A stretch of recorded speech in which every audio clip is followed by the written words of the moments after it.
Hello everybody, good afternoon and welcome to That's Football. We're live for Arsenal's trip to Goodison Park, Everton against Arsenal. We've got some big news coming in for you. You may well see on the screen next to me, Aaron Ramsdale dropped, Havertz dropped. Get the receipts out. Get the receipts out, Mrs. Goldbridge. Get them out. Come on, bring them all out. Get the tweets out, the receipts out. And a big sign. I want that big sign I painted. Is it dried in the garden yet? You know, the one that says, I told you so on it. Get it out. Get it all out. Because I did tell you so. And look, I'm not one to brag. You know, I'm all about the community. But I did say that this would happen. And Arsenal fans, some of you got on board. And maybe you should get on board with That's Football a little bit, because I said Arteta would work out, and some of you went, Arteta! Arteta! I sometimes think certain Arsenal fans don't understand their own coach. I don't even support Arsenal, and I can see what he's doing. You know what? Sometimes they do say you need to take a step back to see the picture. You know, you can almost be too close to look at the, you know, if you put your nose on a picture, you can't see it all. And I think sometimes Arsenal fans don't see the full picture. And the full picture here is that when you bring David Raya in, and David Raya was in the top 3 for everything last season, distribution, saves, the lot. You don't bring a goalkeeper like that in and not play him. I think he's one of the best goalkeepers in the Premier League. He can't just sit on the bench all season. So whether this is going to be, and look, I'll admit it. It might be that Ramsdale plays in the Champions League midweek. That might well be the case. But when I look at it and I see it, I think, you know what? I was right. And anybody who agrees with me was right as well. I'm sort of stuttering here a little bit, but what I am saying is that I fully expected to see Ramsdale play at some point, and this is a massive game for Everton. It's a massive game for Everton. It's a massive game for Arsenal. It's a tough place to go. He's dropped Havertz as well. I think this is Arteta realising he can't afford to just keep trying to sort things out. He's got to start winning. You know, you look at what Liverpool are doing. If Liverpool suddenly start moving ahead of Arsenal, second to third is a drop. It is a drop. And I think that Arteta, I like Arteta. I don't like Arsenal, but I like Arteta. I saw what he was doing early days. And I think most of what he's done in the time at that club, you can see a pathway. It's not always immediately obvious, but you can see a pathway. And I think it stunned a lot of people when he bought David Raya. And I don't know what the long-term path is. Ramsdale could still win. I want Ramsdale to play in goal for England. He's better than Pickford. But having a goalkeeper of that quality, I think, you know what, it's really difficult to keep him out. And I know Arsenal have got a game midweek and it's in the Champions League. And, you know, I think there is a chance that Ramsdale probably does play in that game. But how good is that for Arsenal? It's a home game against PSV. This is an away game against Everton. I think this is not a free hit. This is not the sort of game where you go, Aaron, I'm resting you. This is an easy game. Now, I think Arsenal will dispatch Everton quite comfortably, but it's not an easy game to do it after an international break, to throw him into a game away from home. I think this is a statement by Arteta. I think this is your chance to be my goalkeeper this season. I'm throwing you into a very big game. I think Raya is being used to control the game away from home. You know what, Jamo? I was looking forward to this game anyway. God, I need to watch some football after watching Man United yesterday. I need to just watch some football. It's therapy. But I think I'm really excited to see what Raya does. It could go up in smoke. It could go tits up. It really could. It could be a nudist beach, lying on the beach and tits up. You know, it really could. But it could go tits up. It could be a masterstroke by Arteta. Chelsea are awful. Billion spent. Yeah, Chelsea have drawn 0-0 with Bournemouth. I mean, Chelsea and Man United at the moment are the real disappointment. Chelsea got 5 points. United have got 6 points. They're in 13th and 14th respectively. It's not good. It's not good, but we'll talk about those in a little bit. Let's just go through this Arsenal team news. As I say, Arsenal lining up like this. Raya in goal, White, Saliba, Gabriel and Zinchenko. You've then got Odegaard, Rice and Vieira, and then Martinelli, Nketiah and Saka. So it's an interesting lineup from Arteta. Havertz dropped as well. I mean, that's significant. You can't say that's not significant, because it is very significant. And I think it's, you know what, if I was an Arsenal fan, I'd be proud to have Arteta as my coach, because he's not afraid to make the big decisions. And I like Ramsdale. I really do like Ramsdale. It's funny, I was with Ben Foster a couple of weeks ago, who gets on with him, and he sent a message saying, what's Goldbridge's problem with me? And I said, I haven't got a problem with Ramsdale. If he wants to do 50 shots against me, that'd be great. Really good content. Probably never going to happen now. But I want Ramsdale to be England number one.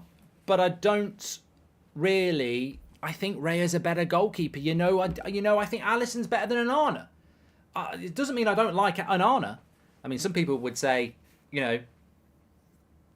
Alison Hammond's better than Onana at the moment. But Bake Off, if you know, you know. I think she does this morning. But that's getting clipped, isn't it? Hopefully not a lot of people know who Alison Hammond is. But the point is, Raya is a better goalkeeper than Ramsdale, I think.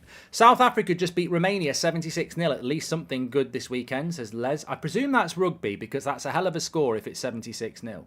So look, I think Arteta's made some brave decisions there. And I think that, it's hard not to respect Pep. It's hard not to respect Klopp, even though they manage direct rivals. And it's hard not to respect Arteta. I think he acts like a bit of a prat, but in general, when he's not acting like an idiot on the touchline, and I'm sure Arsenal fans like it. I don't like the jumping around and stuff. Then again, I probably did it last week, so who am I to judge? But I think that the interesting point for me is that a lot of Arsenal fans have always said fair play to Goldbridge. He did see the Arteta revolution before some Arsenal fans did. And I think sometimes you just you see a coach and you can read what they're going to do. And as soon as he brought Raya in, I was like, he's going to pick Raya. Why would you do that? The thing I would say about that is, imagine if Pep Guardiola went and bought Osimhen.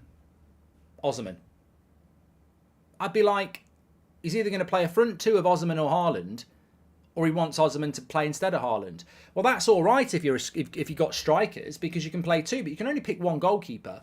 Why do you go from Ramsdale and get the best goalkeeper outside the top six to come to you? It doesn't make any sense unless you're going to play him. And I think it's a statement from Arteta, and I think it's going to be a very interesting game. It gives it a really different dynamic as well, because he's going to have a lot of eyes on him. Just join Mark. What's your predictions, as Christian? Well, I can see Raya on my screen here. What an opportunity it is for him. Another disappointing performance from Chelsea, says Flyboy. We can talk about Chelsea. Get your comments in. That's football. You're all very, very welcome. But what I was going to say is that I believe when it comes to this game here, and it'll be hard for Ramsdale.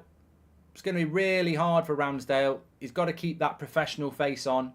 And I think Ramsdale may well play against PSV on Wednesday at home. But that's not going to work, Arsenal fans, is it? We can talk about that in a moment. But in relation to the game, I don't know whether we've seen the Everton team. It's on the screen there. So Everton, Pickford, Mikalenko, Tarkowski, Branthwaite, Young, McNeil, Idrissa Gueye, Onana, Danjuma, Doucouré, and Beto up front. I mean, that's a hard-working team. Everton of old. I think the saddest thing about Everton is that Goodison Park, whether it was United or Arsenal or Liverpool or whoever from the top six, you go to Goodison Park and that's not a guaranteed 3 points anymore. Well, it is now. They've lost that, intimidation of Goodison Park. And as much as I look at that Everton side and I say, it's capable of getting a result, how often has it actually done that in recent years? I see Arsenal winning this 3 or 4. That's my score prediction. I don't know what everybody else's is. I see Arsenal winning this by 3 or 4. I like the makeup of that Arsenal team. I think Raya is going to be very interesting for Arsenal fans to get used to. The back four for Arsenal has been, pretty strong over the last 12 months. The balance of the midfield is actually more significant than Raya. You know, I said a couple of weeks ago that the big story of the summer is how Klopp has changed his whole midfield and getting no credit for it. You know, everyone's talking about Declan Rice to Arsenal or Caicedo to Chelsea. The best bit of transfer business is, and it's so impressive, is a manager changing his whole midfield in one summer, and then they're right at the top of the table. I think it's incredible what Klopp has done, and I don't think he gets enough credit for it. It's really difficult to do that. But the big change here, yeah, Raya's in goal. It is a shock, but the big thing here is Havertz out of that team, and it's long overdue. However he's going to use Havertz, you can't use Havertz and Odegaard and Declan Rice in a midfield three, especially not against Everton, who their best area of the pitch is probably the hard workers they've got in the midfield, especially with Onana and Gay. So I feel that the balance of the Arsenal midfield today is really good. Vieira and Declan Rice and Odegaard. Odegaard doesn't really have to worry about his defensive capabilities as much when he has to play with Havertz. He also doesn't have to share the attacking responsibilities. So, and then, you know, fair play to Nketiah starting up front. Jesus is fit, so he's held that place. And then they've got Saka and Martinelli. I said it on Twitter earlier. Arsenal haven't started the season off badly. I think they've got 3 wins and a draw. But they've not been playing anything like they did last season. At the start of last season, I'm tired of saying it, but 43 points from 48. They went off like a shuttle. And not a shuttlecock, but badminton people will know what that is. When I say shuttlecock, I'm not talking about some sort of porn on fast play. I'm talking about badminton, shuttlecock. But they went off like a shuttle. And I don't think Arsenal have started this season particularly well, but they've ground out the results. I think today is where Arsenal's season starts. I think we'll see the Arsenal of last year today, where they go out and play well. And I think that could be a problem for Everton. I might have read it completely wrong. You know, maybe this is where Everton kickstart their season. But yeah, I think this could be a significant result for Arsenal, and it could kickstart their season. So I'm going to say 3 or 4 goals. Do you still think Spurs finish outside the top 8, says G? You know what? I really do like Spurs, what they're doing this season. I've said this before. People like to take you out of context. They like to clip you up. But the hardcore of this channel know the conversations we have week in, week out. For the last few years, Spurs have been unrecognisable to me. The boring football of Mourinho and Conte is not what I expect from Spurs. When I think of Spurs, I think of the Redknapp Spurs with Bale. I think, you know, even Van der Vaart. You know, I think about Ginola. I think about Gaza. I think about Les Ferdinand. You know, I think about goals. I think about entertainment. Klinsmann. You know, Barmby. You know, I think about that side of Spurs. And they've not been that side for a long, long time. And the one positive I would say about Spurs this season is they've got that identity back. The Madisons, the Kulusevskis, the Sons. They're playing a brand of football that makes them watchable. And I'll tell you one thing for free. We don't really admit it. As rival fans, we don't really admit it. But isn't it nice when you support a team that plays football that everyone else sort of secretly wants to watch? They don't turn it off when it's on Match of the Day. Well, I wouldn't bother watch. I wouldn't watch Spurs for the last 3 or 4 years. But I will watch Spurs now. And I think Spurs fans talking about Champions League football or winning a trophy, I'd sort of slow it down a little bit. Your next 2 games, we'll be doing them on That's Football Massive. I think you've got Liverpool, Arsenal next week and then Liverpool. Those 2 games are going to be a real gauge as to what Spurs can do. Because they've had some games that they should have won. They wouldn't have won them last year, but, you know, after the start to the season they had, I expected them to get the results they've had in their last couple of games. Will they get top 8? As of now, you'd say yeah. But it's a long old season, and I think I might be deluded. I see United fighting for 4th and 5th. I think they will bounce back. Chelsea, I said this about Chelsea. I said I think they're going to be the flop of the season. What's a flop for Chelsea? Anything outside the top 5. And I think this season Chelsea got a big job, Pochettino. So look, saying Spurs won't get in the top 8 is really, really difficult. But what people don't realise is you've got Man City, you've got Liverpool, you've got Arsenal, you've got Man United, you've got Newcastle. You've got Chelsea, you've got Brighton, you've got Aston Villa, you've got Spurs. There's 9 teams. Now, Chelsea at the moment put Spurs in there. Man United at the moment put Spurs in there. But top 8 sounds like really offensive. Oh, you won't even get in the top 8. It does sound offensive, but don't be writing off Brighton, Aston Villa, Spurs. It's really competitive. I think this season, Man City are going to win the league by Christmas. I've said that all along. I think Liverpool and Arsenal will probably fight it out for second. And then I think you've got Man United, Newcastle, Chelsea, Spurs, Brighton, Aston Villa. That's all the way down to 9th. That's 6 teams. Hi Mark, I just passed my exam to be a tax professional in the US and I'm about to quit my shit job. Zane, sit down. Everton has the ownership bounce, says Paul. There we go. Congratulations, Paul. Hi Mark, what's your take on Brighton's starting 11 that started against Man United yesterday, only being worth 18.2 million, says Abraham. I don't really have a it's embarrassing, but I don't think it's like wow, surprising. I mean, it's about running a club well, isn't it? Yeah, Brighton are a very well-run club. I've said this to you before. The way that Brighton recruit players, I was told by somebody who works for Arsenal in January this year that the way, and they work, they do work for Arsenal, and they said to me in January this year, so what, coming up for 8 months ago, they said, what Brighton do is ridiculous. Everyone knows what they're doing, but it's going to take them 2 years to put into place what they do.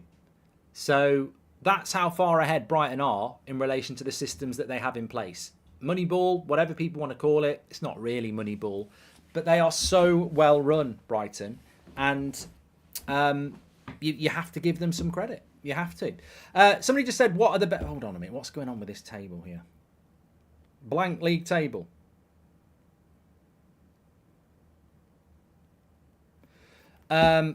Can't wait to get smashed again on Wednesday, says Paul. Is that because you're watching United or is that because you're going out to get drunk? Anyway, bench for Everton, Patterson, Keane, Calvert-Lewin, Neves, Godfrey, Garner, Dobbin and Yango. And then for Arsenal, Ramsdale, Jesus, Smith Rowe, Kiwiar, don't know how you pronounce that, Tomiyasu, Trossard, Jorginho, Nelson, Havertz. I tell you what, Arsenal fans as well, that's a big thing. Look at your bench. Look at that bench. That's when you know you're serious. The quality on Arsenal's bench now, there's not 3 or 4 young players or average players. You've got Ramsdale, Jesus, Smith Rowe, Trossard, Jorginho, Havertz, Nelson. They've got a good, strong bench now, Arsenal. I think Arsenal need to kick on. Arsenal need to kick on. They need to start playing well. They've got good results, but they need to kick on now. Their next few games will be, defining for them. Everton away, Spurs at home, Bournemouth away, and then Man City at home. Big 4 games before the next international break, and they probably need to take 10 points. They can't be beaten in any of those. This is a big period for Arsenal, and they need to avoid injury and start finding that consistency that got them up there last season. Thanks for the super chats, by the way. You can do that through the $sign. Jack Smith says, what are your thoughts on Messi saying that Christian Romero is the best centre-back in the world right now, says Jack. Genius in his feet doesn't mean he's a tactical genius in his head. Of course, Romero is not the best centre-back in the world right now. I can think of another... Saliba's better than him for a start. I know that's going to cause a Spurs-Arsenal divide. I don't know why that came into my head. Probably because this game's being played here. But no, Romero's not terrible, but I wouldn't put him in the top 5 centre-backs in the world if I was doing it. Kim Min-jae's better than him as well. Look, you know what? I don't think he gets the credit he deserves, but Varane is better than Romero. United are shit without Varane. He's so underrated, Varane, which is amazing because he's been one of the best centre-backs in the world for the last 10 years. But Varane for Man United, we're so different when we don't have him. All right, he might be on the decline, he's getting older. But Man United without Varane are shite, as we see. If you get to pick one player out of every team from the top 6 last year to play for United, who would it be? Atomic, those questions really just take me off course, so I'll have to come back to that. What are your thoughts on Messi? I've done that one from Jack Smith as well. Chelsea drew with Bournemouth. Chelsea drew with Bournemouth. Very disappointing there. Can you explain Goldbridge ball, says Paps. Well, I can. There's the league table for you. Look at that for Chelsea. I mean, it's not better for Man United, but look at that for Chelsea. Oh, it's terrible. If you want to know about Goldbridge ball, listen to the podcast from this week. It's a banger. Please do download it. The link's in the live chat. You can listen to it later. Listen to it in the bath or a Sunday night listen. It will get you ready for the week. Goldbridge Saves Football podcast. Please do give it a listen. If you support That's Football and you're involved in the community, please do give it a download. Please do give it a listen every week. And please do give this week's a listen. This is what's pissing off the mainstream at the moment. They've all got podcasts. Simon Jordan's got one. Peter Crouch has got one. You know, they've all got one. And they don't like the fact that every week they look in the top 4 and there is bedroom vlogger Goldbridge with, you know, one of the best podcasts in the UK. And that's because you lot listen to it. So keep the movement going. Voice for the fans. That's what That's Football's all about. Links in the live chat. Give it a download. I did speak about Goldbridge ball this week, and I'm absolutely convinced that Goldbridge ball would work at least up to the Championship. Probably it would make England would be better. England would be better with it. But it's always a bit of comedy on the podcast as well. So give it a listen and download it now for later. Links in the live chat. It's on Spotify. It's on iTunes. It's on loads of things. Goldbridge Saves Football. Thanks for your support. This week I'm going to be talking about the Champions League format actually. Be a very good... So give us a follow so you know when it's coming out. I'm talking about the new Champions League format that's starting next year. Absolute shit. I can't wait to talk about it. Marcus Rashford, says Tim, is one of the longest serving players at United. What message does it send to the youth player and the new player coming to United when Rashford gives up when things don't go his way? Tim, I'm going to talk about it more on the United stand, 8 o'clock tonight, if you want to join in. But speaking to a couple of people today about tactics and the way that we're playing, I really, really like Marcus Rashford, but there's a massive problem with Marcus Rashford that if they don't solve it, United are always going to struggle. And it's involving the press and work rate. If you look at like Saka and Martinelli, or you look at Mahrez, he's not there anymore, and Grealish, you look at Salah and you look at Jota, and you look at the work rate they put in for 90 minutes, Rashford doesn't do it. Now, I'm a big fan of Rashford, and he's a match winner. But it's not enough anymore. You know, you can't be Ronaldo anymore who won't track back. In the modern game, if Man City's forwards are working hard, and Liverpool's forwards are working hard, and Arsenal's forwards are working hard, you can't have players that don't work hard. And people would maybe throw Anthony Martial when he's fit into that as well. It's a problem for Manchester United. And I don't know whether Marcus Rashford's body is capable of that anymore after that back injury as well. But we're almost carrying a player at the moment in relation to the defensive work, and he's got to up his work rate. He can score goals, but he's got to up his work rate. Greenwood looked good and caused the corner that led to Getafe winning. He had better stats than Rashford yesterday and played for less minutes, says Ten Hag. Well, I've got no interest in talking about Mason Greenwood. He's not a Man United player. Hopefully he never will be. The decision was made. I agreed with it. If he goes and has a career elsewhere, that's absolutely fine. Mark, just want to say thank you for the content over here. Love the unbiased opinions and insight. One of the best in the business. Keep it up, mate, says Mike. Appreciate that, Mike. Thank you very much indeed. And Rashford has to go. No, I really do like Rashford. We'll talk about it more at 8 o'clock. I'm just talking about the actual team ethic. It's a problem. What a ground Goodison Park is. We are only about 5 minutes away from the start of this game. Team league lineups there as well for you. Can I just give a shout out to OneFootball as well? Top right hand corner to scan it and download it for free, or you can do it through the link in the description. That's our stats carousel, which is all about possession and shots. They have individual player stats on the app, all the latest breaking news for individual clubs and other leagues. Download it for free, OneFootball. Links in the video description. It's available for free on Apple, Android, and everything like that. Fantastic little app. I'll tell you what, I've really hurt my knee. And have you ever met a former Man United player, says Mason? Somebody tell him. That's a waste of my time. Luke Jones says, I know people say Grealish has lost some of his flair under Pep, but if you see some of his defensive work and tracking back, it's brilliant, says Luke Jones. Well, wasn't it was it either Inter or Bayern in the Champions League last year? They were through one-on-one. Grealish tracked back, stopped a one-on-one, and then they went up the other end and scored. I mean, incredible. You compare that with Rashford against Forest, last man, gets done for pace. It's such a big part of the game anymore. And I don't look, I'm a big fan of Rashford. It's not like Maguire. I don't rate Maguire. But I rate Rashford, but I can't be blind to the fact that the work rate is not good enough. Apparently it was against Liverpool. What have you done to your knee, Goldbridge? I don't really suffer with knee injuries, but basically I'm trying to teach Seb how to ride a bike. And I was going round, running around, but obviously the balance, because if you can't ride a bike, they're going from side to side. And when he went to the left, my left knee sort of twisted. I don't know whether I've done a cruciate. I don't think I have. I think I've just sprained it, but I don't like knee pain. I don't like knee pain. Interested to know, as a Liverpool fan, what you think about Szoboszlai. Could he be a Premier League great? Says Connor. Very good signing. Very good signing. I'm tired of this, I'm bloody tired of this. I'm tired of, winning the respect of Arsenal and Liverpool and Chelsea fans because maybe not Chelsea fans at the moment, Spurs fans maybe, just by being honest. I can't sit here and say that these players are shit. I wish Szoboszlai had been bought by United. I wish Declan Rice had been bought by Man United. I wouldn't have minded David Raya being bought by Man United. I tell you what, though, I'm rubbing my hands. The players are on the pitch. I'm rubbing my hands together about this. I'm so excited for this, and it's a weird thing, but I'm really excited to see how David Raya goes because I personally think he's a fantastic goalkeeper. And I think it's a really interesting signing.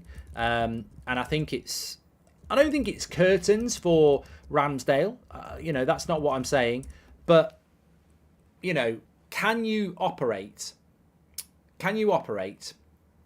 with two goalkeepers of that quality? Because he is quality. There ain't no doubt about it. He is quality. Can you operate with that level of a quality goalkeeper? Two of them. I don't think you can. Every goalkeeper I've ever spoken to has said you want to be number one and you want to be backed as the number one. And I don't think that is going to happen, is it? In the sense that, you can't just keep changing them. It's not good for the defence. It's not good for the defence to have that keep happening all the time as well. You've got to have a defined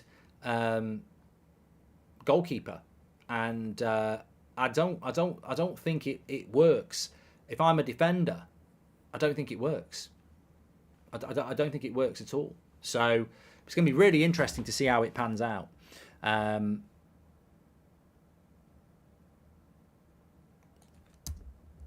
Just do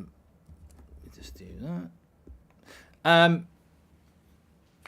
Beto's going to score. I've gone through. I'm going to put my flag on the mast here. I'm going to go 4-1 to Arsenal. 4-1. 4-1, eh? It's 4:28. You can see in the bottom corner there. 4:28. 17th of September. Loving it. Hope you're all loving it as well. Make sure you subscribe, by the way. Bottom right-hand corner. Get involved with That's Football. Thank you very much for tuning in. Gary says no Havertz, which is great. Thanks for the super chats as well. Appreciate those.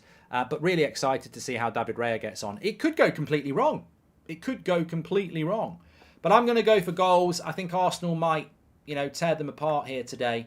But as I was saying about the goalkeeper situation, if I'm Saliba and Gabriel and I'm playing today with Raya, and then against PSV on Wednesday, I'm playing with Ramsdale, and then next Sunday, I'm playing Spurs with Raya, it's not good. Man United last season, De Gea got a lot of stick, but the camaraderie, the high fives, the fist pumps, the chest pumps, I'm not talking about those breast milking things. I'm talking about, when they jump up against each other like that. It was De Gea, Wan-Bissaka or Dalot, Varane, Martinez, Luke Shaw, Casemiro. And they won the Golden Glove together because they were a unit. Yes, De Gea's distribution wasn't great, but they were a unit. I remember Birmingham. Who remembers Birmingham City that year when I used to have 3 players in FPL? I had Ben Foster, Richard Johnson, and was it Scott Dan? I had all three of them every week because they used to get so many clean sheets. They were a unit and they knew what they were doing. And I think that's the thing with this Arsenal goalkeeper problem, is you want to build continuity from the back. And I think at some point Arteta is going to have to pick the goalkeeper that he wants. We're up and running. There's the timer next to me. 3 seconds. Hi, Mark. Thanks for all the content with That's Football. I'm recovering from an ACL 3 months back, and the United stand content keeps me going, says Harish. Also, it's tough to be a Man United fan. It is tough to be a Man United fan, but just keep watching the United stand. 8 o'clock tonight. We're in it together. Mark, thoughts on Klopp's right toe and Pep talking about how Kyle Walker seduced him into having a race with just roller skates on? AJR, that's weird. I just want to say, with all the Watchalong channels on YouTube, I love how you speak with such passion and professionalism. Keep it up, says Bill. There is a lot now, Bill. There's a lot, isn't there? I mean, I respect the hustle. I really, really do. But, forever. We're launching Watchalongs. We've got a new channel that's basically copying That's Football. And it's going to be better. And I just think, yeah, it's dilution, and the consumer will always pick what they think is the best. So, I tell you what I will say is IKEA must be doing a great job in selling shelving, because everybody seems to go with the shelving, don't they? Anyway, or let's put the score here. Let's put the lineups here. Let's put some stuff along the bottom here. It's all fine. It's all fine. Until they do an AI Goldbridge, I ain't worried. Right, we're up and running. Let's talk about the game. Thanks for the super chats. Bill, we've read yours. Thank you very much for your support. Make sure you smash a like on the video and please share it. We've got 13,000 watching. As Arsenal, obviously, we expect them to have a lot of the ball. And it's out with Saka at the moment. Interesting ball there by Zinchenko, out to Martinelli. Everton are going to have to play on the break, and I would say they're going to have to score first. They can't concede an early goal to Arsenal. I mean, we talk about Raya. Early corner here for Arsenal. We talk about Raya. Poch out trending, says Nathan. We talk about Raya, but he might not have a lot to do today. I mean, it might be he's right on the halfway line. You can see him on the screen there. He's literally stood on the halfway line.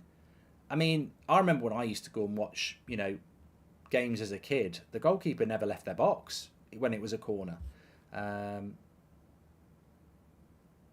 Dyche impression, says Mohammed. Well, at the end of the day, we've got to keep it tight at the back, which is what I always do.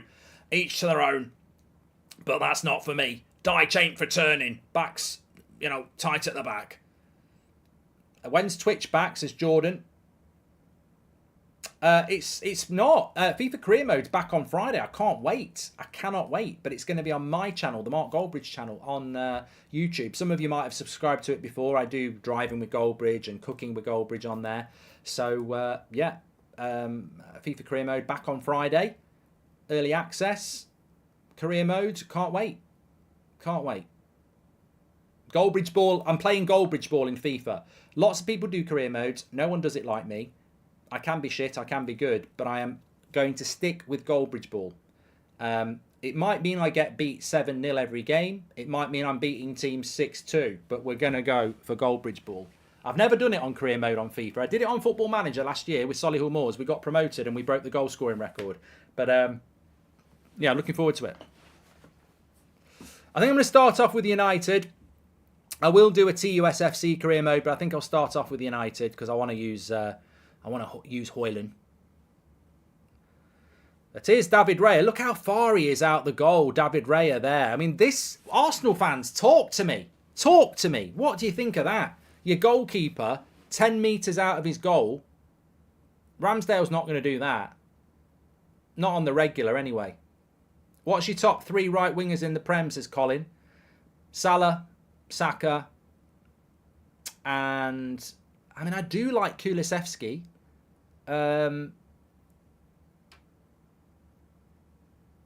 Yeah, I like Kulusevski. I don't think many people would go for him, but I do like Kulusevski. Son plays off the left.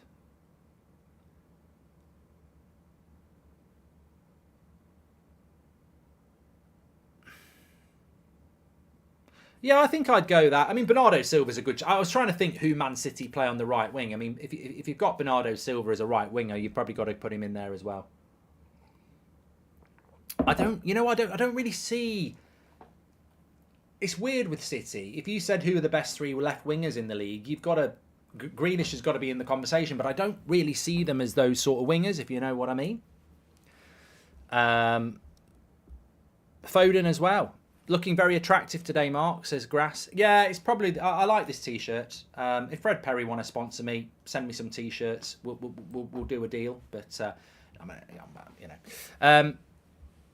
that's a terrible ball. It's gone out for a throw-in. Used to be United way. Now everyone plays selfish, says Yazir.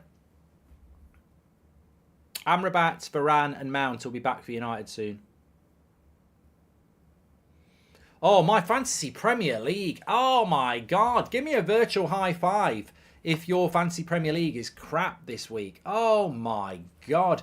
I mean, it really didn't start very well with the lunchtime game yesterday. I had Darwin Núñez in. He didn't even start. Then Brighton United went completely wrong because I've got Matoma, Rashford and Bruno. You know, I don't think Matoma even got an assist, did he? Out of all those goals.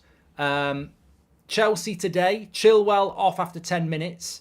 Jackson couldn't hit the ocean from a boat and gets a yellow card. He's got more yellow cards than goals. I think he's got 3 yellow cards.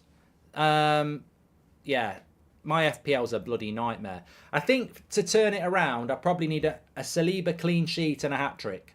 And Saka to score about 9. It's terrible. Robbo says, the state of mainstream punditry is in the mud right now. Sky coverage, for example, very insightful, boring and lacking proper analysis. So obvious, most of the pretenders are on the gravy train and just coasting. Keep up the good work, says Robbo. Mate, I could tell you a lot of secrets about the mainstream. Most of the work is done by the producer. Remember, I work with TalkSport, and the amount of work the producers do on TalkSport is incredible. And, whether you like it or not, they do. They're very, very good. On TV, it's even more scripted.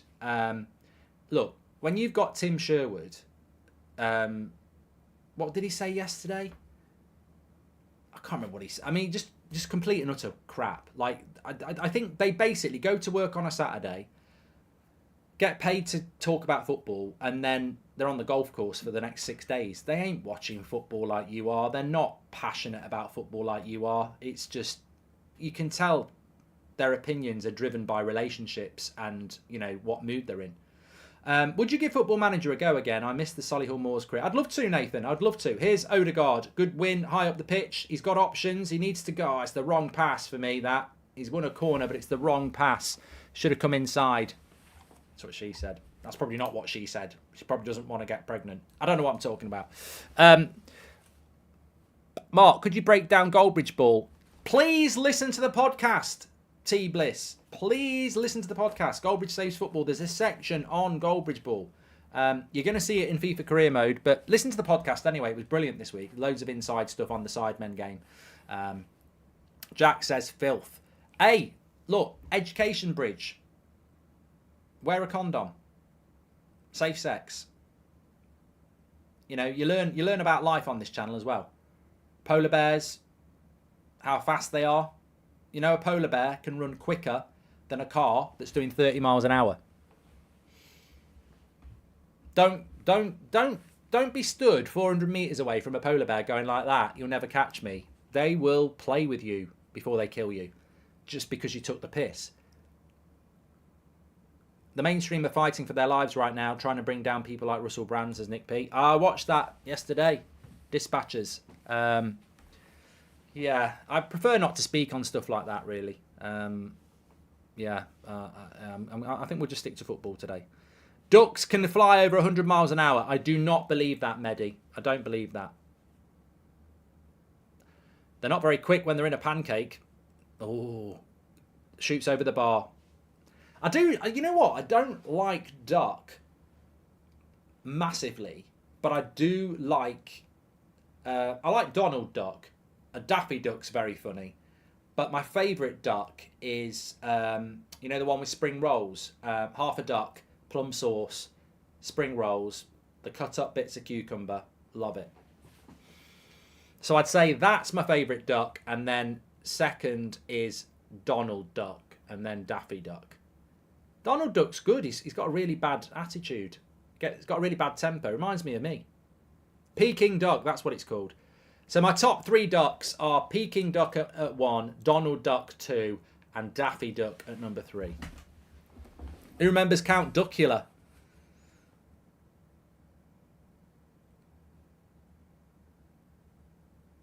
When is Football Manager out? Normally comes out in November, did. Look at that ball from Raya out the back. Oh, lovely. I really rate Raya. I don't know whether you've figured that out, but I really rate Raya. I like Anana, but I'd have been very happy if United had gone for Raya in hindsight. Time for a stretch. My FPL is doing terrible, Jordan. It's like the turd I did this morning, but not as satisfying, but definitely going down the pan. I normally quit FPL, and after this week, that might be it.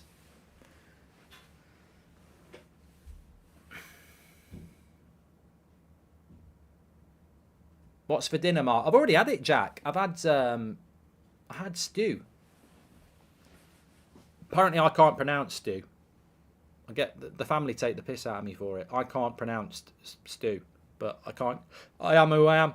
Who would win in a race? Polar bear versus Maguire. James, polar bears are quick. A polar bear would kick. A polar bear could give a 400-meter race. A polar bear could give Usain Bolt a 5-second start and still beat him. How's about that? I've got 24 points. Speaking of football playing styles, do you agree that German gegenpressing is the sexiest out there, says Connor? I don't think it's the sexiest Goldbridge ball. Gegenpressing from Germany is like your missus in a zip-up nightie and one of them stupid eye masks. Goldbridge ball is like lingerie that costs loads of money, silk. You know, you can imagine it. XQC to go in goal for the Sidemen team next year, pal, says Sean. I don't know whether I'll be back, mate. I don't know whether I'll be back. I mean, I've had 2 losses in a row. Of course, people know why. I think there should be a draft and I should get to pick. But who knows what'll happen next year. I broke my ankle and leg a few days ago, and these watchalongs have been the best, says Pops. Plenty of them. We've got Newcastle against Milan on Tuesday night. It's a 6 o'clock kickoff, so that'll be an earlier watchalong on Tuesday.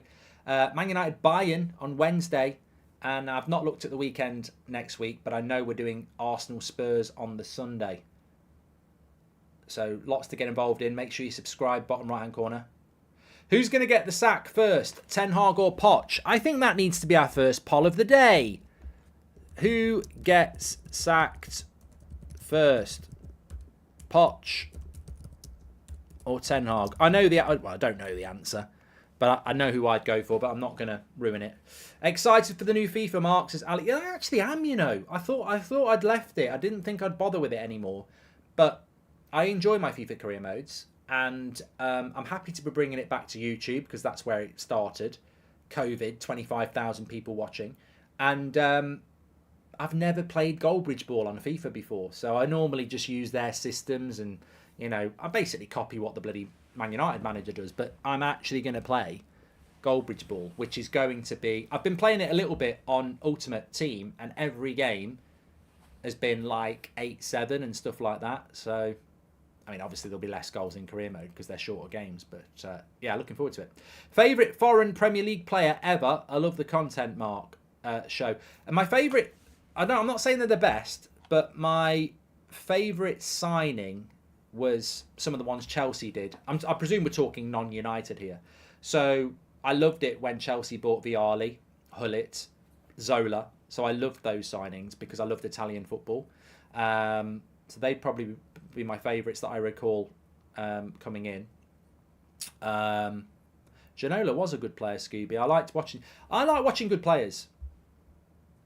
You know, it's easier to watch them when your team's winning the league because you can be more humble. But lovely play by Saka here into Odegaard. Good pressure by Everton.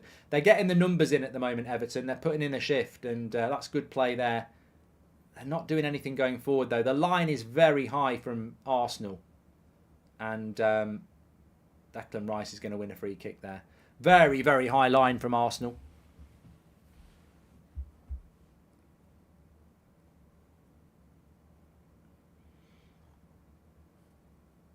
Favourite foreign United signing? Look, Cantona was so... He was...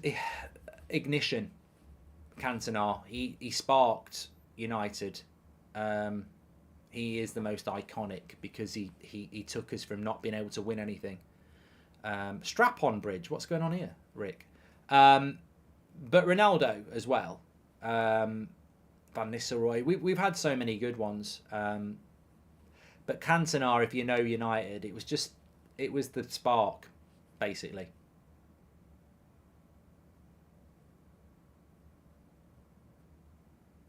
Liam's right. Cantona was the spark that lit the fire. Yeah. You can't start a fire. You can't start a fire without a spark. This gun is for hire. If we're just dancing in... I love that song. Bruce Springsteen. I love it. I'll tell you what, if that's on in the kitchen, I always take my top off. I'll just go, you can't start a fire. Yeah, go on. I love things that just get you passionate, you know? It's like scoring a top corner goal at five-a-side, which you can't actually do because the top corner's about as high as your cock. Dude went down and tried to grab the ball, says STL. Here's Saka. Good 15 minutes here from Everton. I did say they're going to have to score first. And, they're definitely playing on the counter.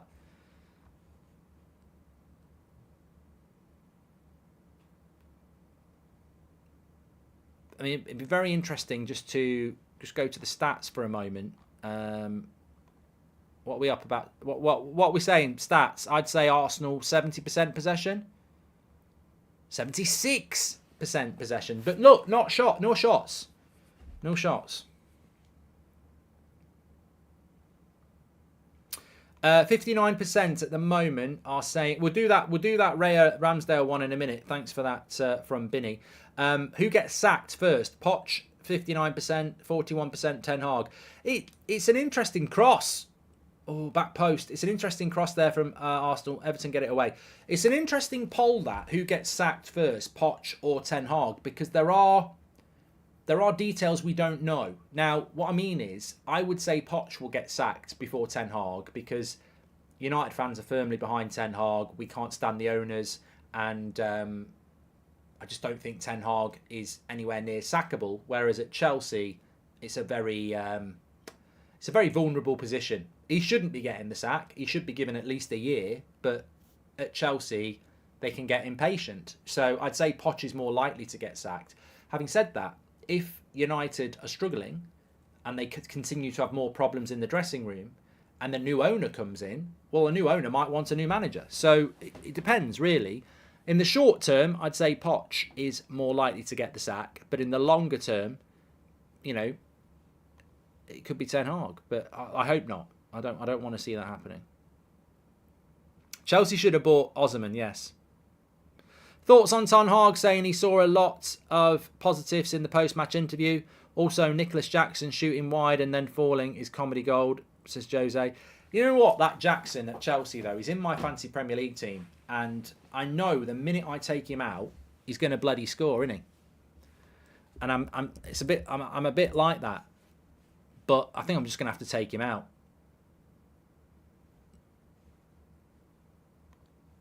Here we go. Martinelli. What a finish. 1-0 Arsenal. It's as simple as that. Blink and you missed it because Everton were in a good position. But that's how easy it is for Arsenal. 1-0. So efficient. And that's it. You snooze, you lose for 1 second. The assassin. Look at that. It's in their own half. Gabriel. I don't know what we're looking at here. Oh, yeah. It's an interception. Is he onside? Vieira lovely ball by Vieira. I mean, straight away. We talked about the midfield, didn't we? We spoke about the midfield and we said about how, you know, a lot of people will talk about the goalkeeper, but it's a delightful ball by Vieira. It's a lovely finish by Martinelli.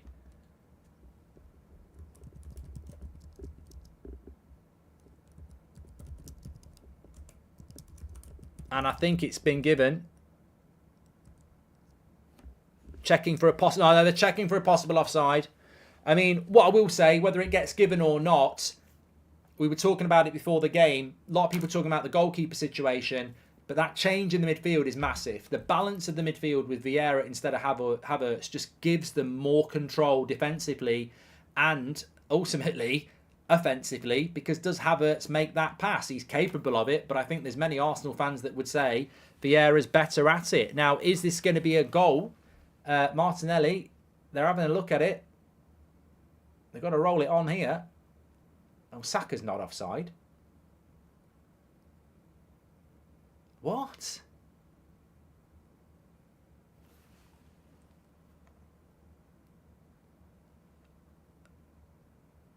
Can we roll that on again?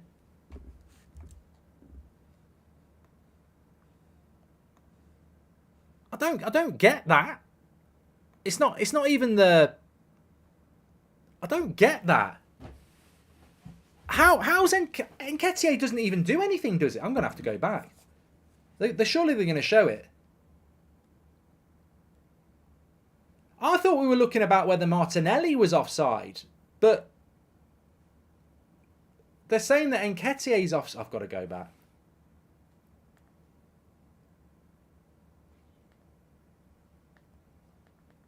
Let's have a look.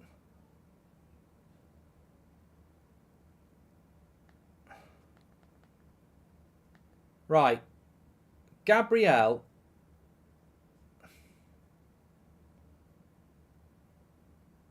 Nketiah comes from an offside position. Yeah. I didn't, because Gabriel, what basically happens is, this is why it's always worth watching it back. And to be fair, I think Martinelli's coming off. So what happens is Gabriel tries to knock it forward, an Everton player intercepts it.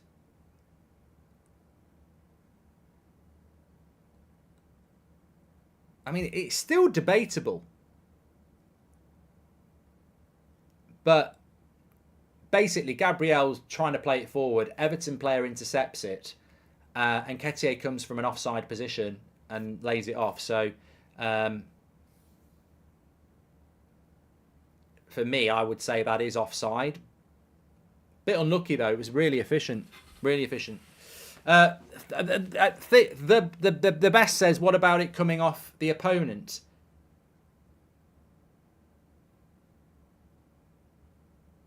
Well, I don't. It's a bit offside, but for me, it's offside. I mean, he's in an offside position, but it does come off. It does come off an Everton player. Yeah. I mean, I'm not going to moan about that one. I'd have to understand the rule better, but I mean, the only thing I would say about that is, imagine the Everton player intercepts it and it goes through to Nketiah and he scores. You know, is Everton... Trossard's on for Martinelli. I think sometimes the Everton player touching it, for me, makes it not offside, but you can see a scenario where you'd want it to be offside.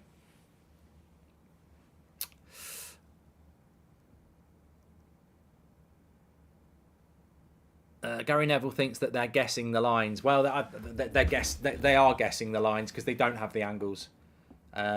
They need to get rid of the VAR. I'd scrap VAR, to be honest.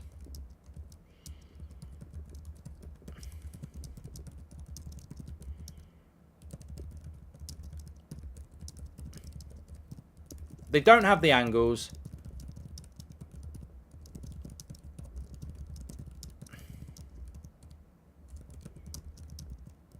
And they're clearly guessing. It's like yesterday with the ball out. Garnacho before the break. Martinelli and Nketiah there. can't start a fire.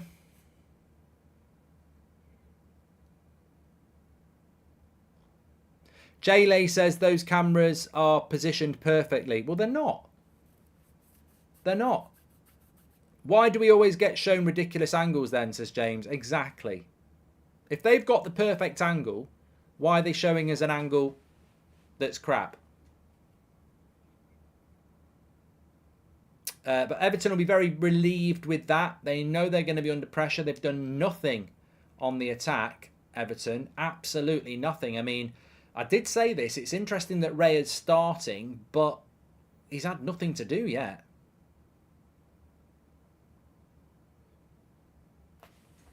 Hi, Mark. I love your show. I started being an Arsenal fan because of David Seaman. What is your opinion about him, and is he better than Pickford? Says Ali. Oh, David Seaman was a very, very, very good goalkeeper. I mean, he had a couple of...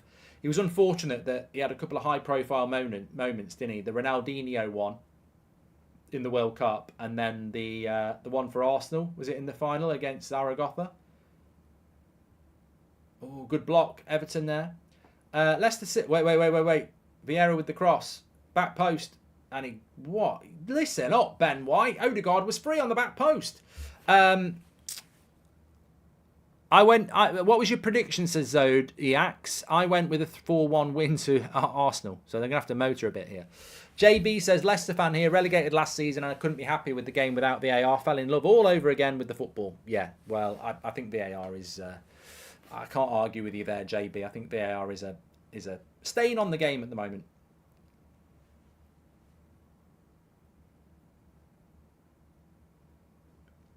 And it's not even VAR's fault. Like Alraz says in the chat. Alraza, sorry. The technology is there. The people who use it don't know how to use it. Robert says, what's your favourite chocolate bar? Depends on the mood. I had a double-decker the other day, but it wouldn't even be in my top 10. I just went for it. Crunchy. I do like a crunchy, but it can get stuck around your teeth. Topic is probably my favourite, but I haven't had one in ages. One's never enough. They're only about that big.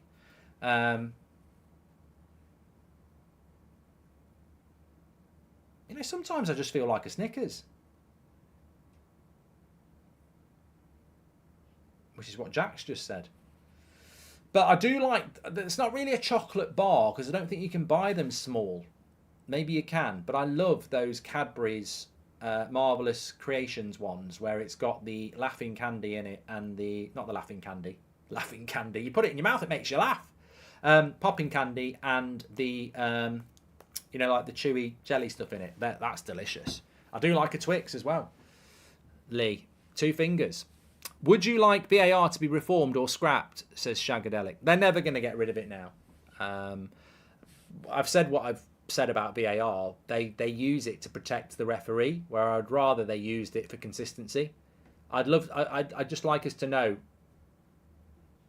what a handball is, and then be consistent instead of changing it game to game.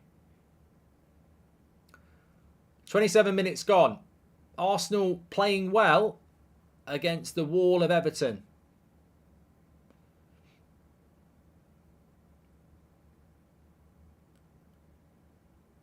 Oh, they've got to be. The thing is, they've got to be so intricate. Arsenal, they have got to be really intricate because Everton are proper parking the bus. But they're on the break here with Beto. He ain't going anywhere there. Strong play by Saliba and a goal kick. Boosts are nice, Stu. I do like a boost. I always worry when I push the chair back that I might just go over. What's it called? Look, when I do that. Still people think this is a green screen. It's just the light behind me. Look, it's not a green screen. I'm not doing any favours for making it look like a green screen. It is not a green screen. Look.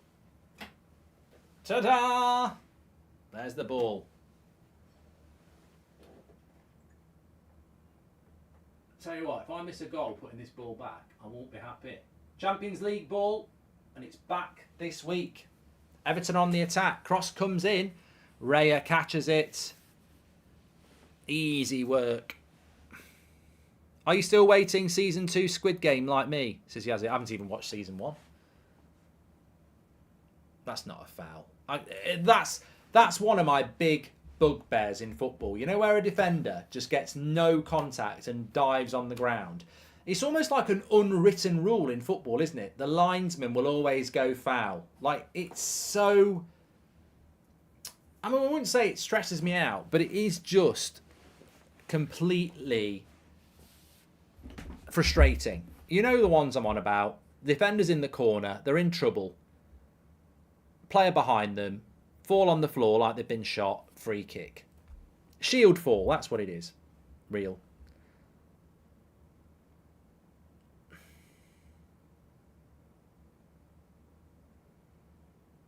I do like a crunchy, but they do get stuck around your teeth.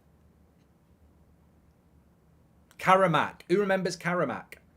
Oh, I used to love them. Makes me feel sad, actually. You're making me feel sad.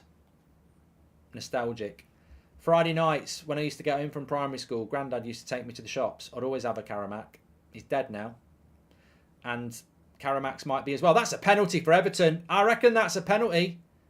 I tell you what, the reaction of the Everton players means he probably dived. I've only seen it once.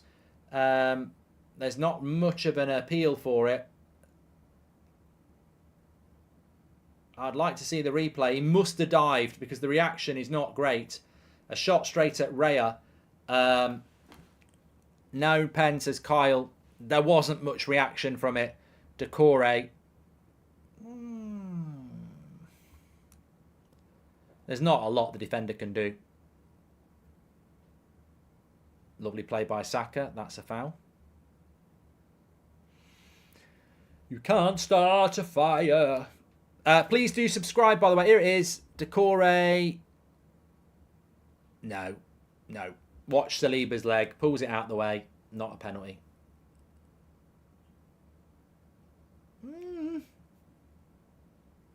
I've seen it. I'll tell you what. I've seen him given.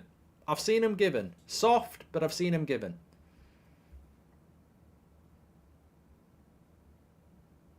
Call me simple, but I love a Yorkie, says UK Enterprise. Mate, you're not simple. There's nothing. Yorkies are nice. Karamaks were lovely, and they're still out, says Zach. And you know, just a plain old bar of Galaxy chocolate, lovely. Who likes Kit Kat?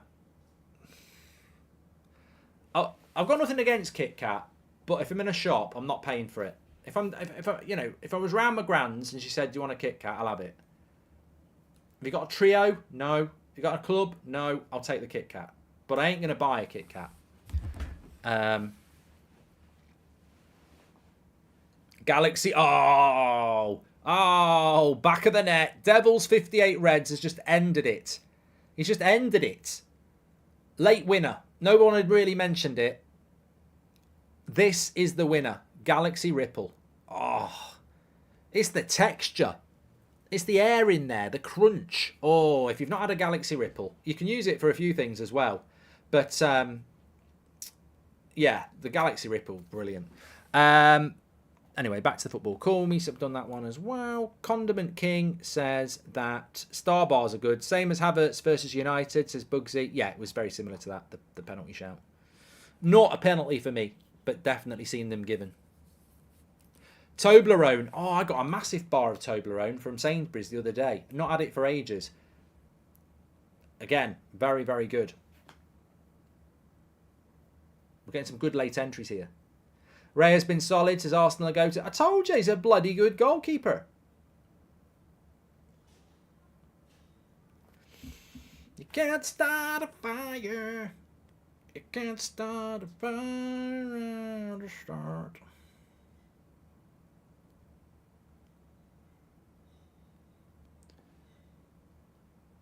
Oh, I've just heard the clink of Budweiser bottles. I'll be having some of them tonight then, if they're being put in the fridge. We need a Goldbridge Tries International Snack Series. That would be money. What's all that about, Christian? I've never heard of it.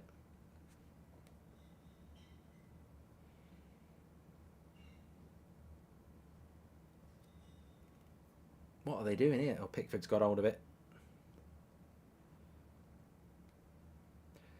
This is really weird. It does say we're on 1.02 million subscribers, which is 1,020,000. I don't know who's. I need to sack the admin because we're not actually at 20,000 yet. We're at 19,992. We're 8 subscribers away from 20,000. So bottom right hand corner to subscribe, please, and then we actually have hit the 20,000. I've done that one. Thanks very much. I had a trifle for pudding today. I love your content, Mark, says Jim White, Ethan Holmes. What do you think Sean Dyche would think about this half? Well, at the end of the day, people are gonna knock us. But knockers, that's a good word. You can't say that anymore. And I'm not saying that. I'm not talking about boobs. I'm talking about people are gonna knock us. We're not talking about boobs. Stop being. You can't say that anymore. You're not allowed to say it. People are gonna knock us. I've done it again. But we're playing well. What's the score? It's 0-0. And at the end of the day, 0-0's a point. And I'm making a point. I've forgotten what it is. I can't stop thinking about knockers. Because people are going to knock us. Defensively, Tarkowski, McNeil, they know what I want. And we've been tight at the back. Tighter than a... I'm not going to do the nun joke. They do great work. Tighter than an ant's arse. That's what we've been like at the back. The goal's offside. Learn the rules. I don't know why it's offside, but, I'm going to listen to VAR. That's what I'm here for. So, at the end of the day, it's 0-0. And if it stays 0-0, I'll be in the shower with the lads. Because there's nothing I like more than a 0-0. It gets me excited. So you can knock us all you like. The only knockers I'm interested in... Well, I'm not going to talk about that. Thanks. I kept going. I haven't been able to do Sean Dyche for ages because it makes me cough, and for some reason I was able to do it.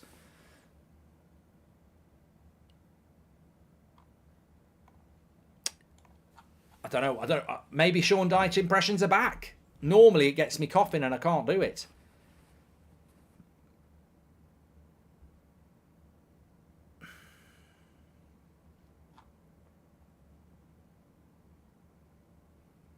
Been training my throat, says Kevin. That sounds very wrong. He could do John Fury. I can't do John Fury. Tyson.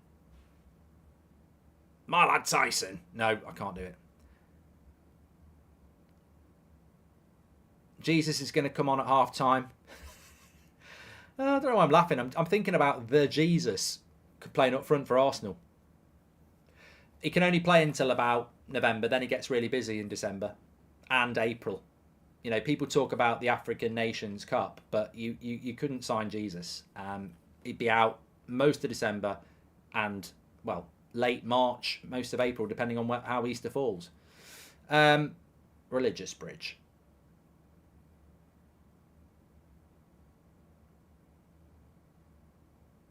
I knew I'd jinx this when I said Arsenal were going to win by 3 or 4 goals. You need to get that, it's that typical cliche. The team that parks the bus grows in confidence the longer they don't concede. I don't think Arsenal are struggling. I mean, we'll look at the stats at half-time. I don't think Arsenal are struggling here. I just think that Everton are doing what Everton do. They're just parking the bus, keeping it tight at the back, and frustrating, waiting for a chance on the break. I mean, I don't think they've actually had a chance on target yet. There's the league table at the moment, by the way. Look at that. Tottenham, Liverpool, Brighton. Really good starts to the season for them. West Ham as well. Villa. And of course, if Arsenal win today, they go level with Tottenham and Liverpool as well, who play each other next weekend. I was looking at the next weekend. We've got the Champions League watch-along on Tuesday for Newcastle. They're kicking off at 5:45 against AC Milan in Italy. So I'll be doing that at 5:45. I won't be doing Man City against Red Star Belgrade at 8 o'clock at the Etihad. I mean, if you're watching that, you really haven't got a lot to do, because that'll be boring. Premier League, there's no Friday night football, thank God. Lovely switch of the play to Saka. He's got a bit of space here. They double up on him. Where's he going to go? He's looking for the shot on the left foot. Declan Rice into Ben White. Interesting ball. Good defence, though, by Everton. Now Rice again. Hard work from Ben White. Straight at Pickford with left foot.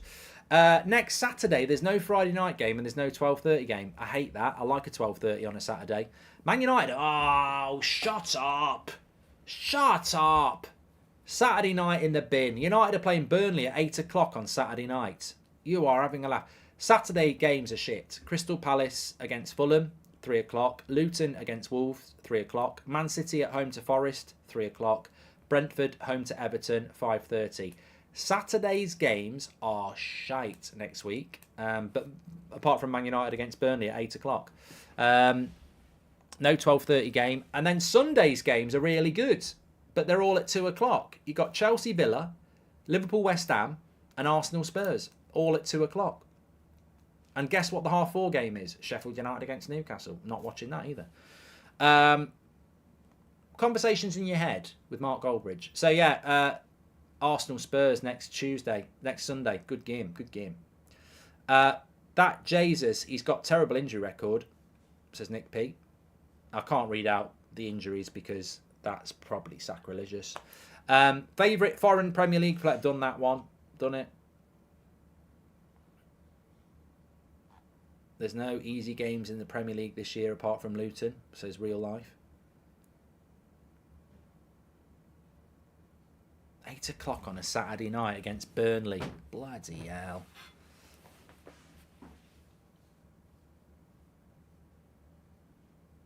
Need some water. Well, the highlight of the half has probably been my Sean Dyche impression, which even I was impressed with because I can't normally do it anymore. Arsenal did score a goal. Bit of a weird offside. I can see why. He was coming off from an offside position, but it was the Everton player that kicked it in that direction. It really has been defence against attack. It's got to be worth a shot from there, Zinchenko. He thought about it, and then he refused it. Goes to Trossard. Into Zinchenko. He's in the box, but he's got no support, and he has to go out of the box. Really hard work from Everton. You wonder if they can keep this going in the second half. They're really doubling up on everybody every chance they get around the box.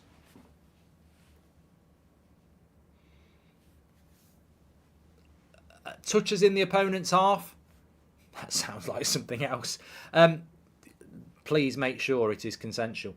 Touches out in the opposition's half by Everton must be ridiculous. Absolutely ridiculous. I mean low.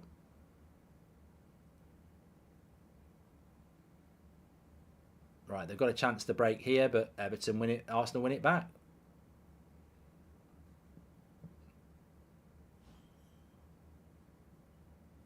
I would imagine, correct me if I'm wrong, I would imagine Jesus is on the bench because he was travelling with Brazil. I might be right, I might be wrong, I don't know.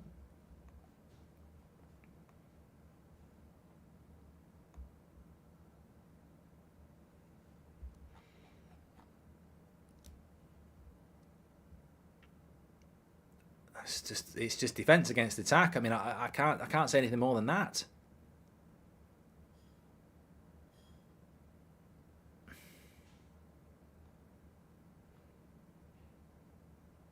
Ben White out to Saka into White. Nice little intricate play, but it's not leading to anything at the moment. Lovely ball into Vieira though. Lays it off. Oh, and Everton do enough again. They do enough again.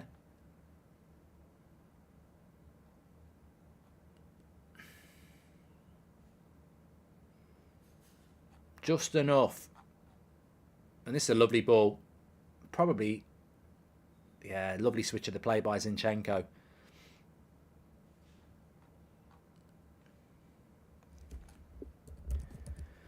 Well, a minute to go to half time.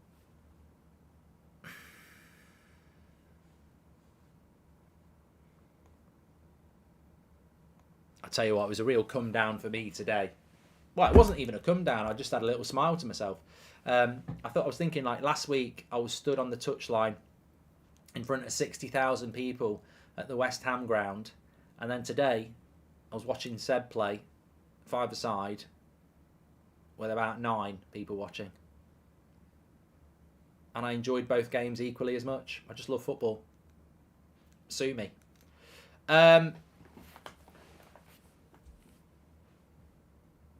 Lovely ball here. Oh, it's just overhit. It's just overhit. Vieira. I tell you what, I like this Vieira. I like him. I think he's more... He's just a very low centre gravity. You could see him playing for Man City. He's got a low centre gravity, intricate, energetic. Curious, why do you want Arsenal to win? I don't want Arsenal to win. I don't want Arsenal to win. Plan? I don't want Arsenal to win.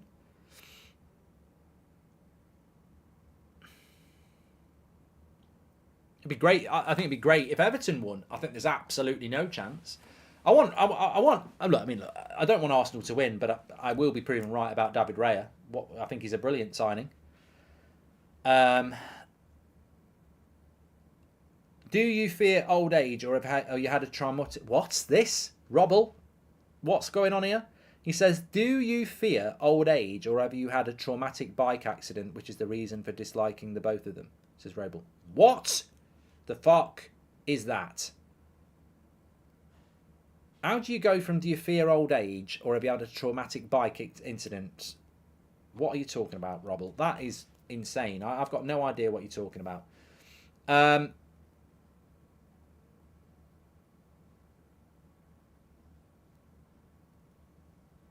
Daniel says Faz says he's taller than you. Absolutely ridiculous.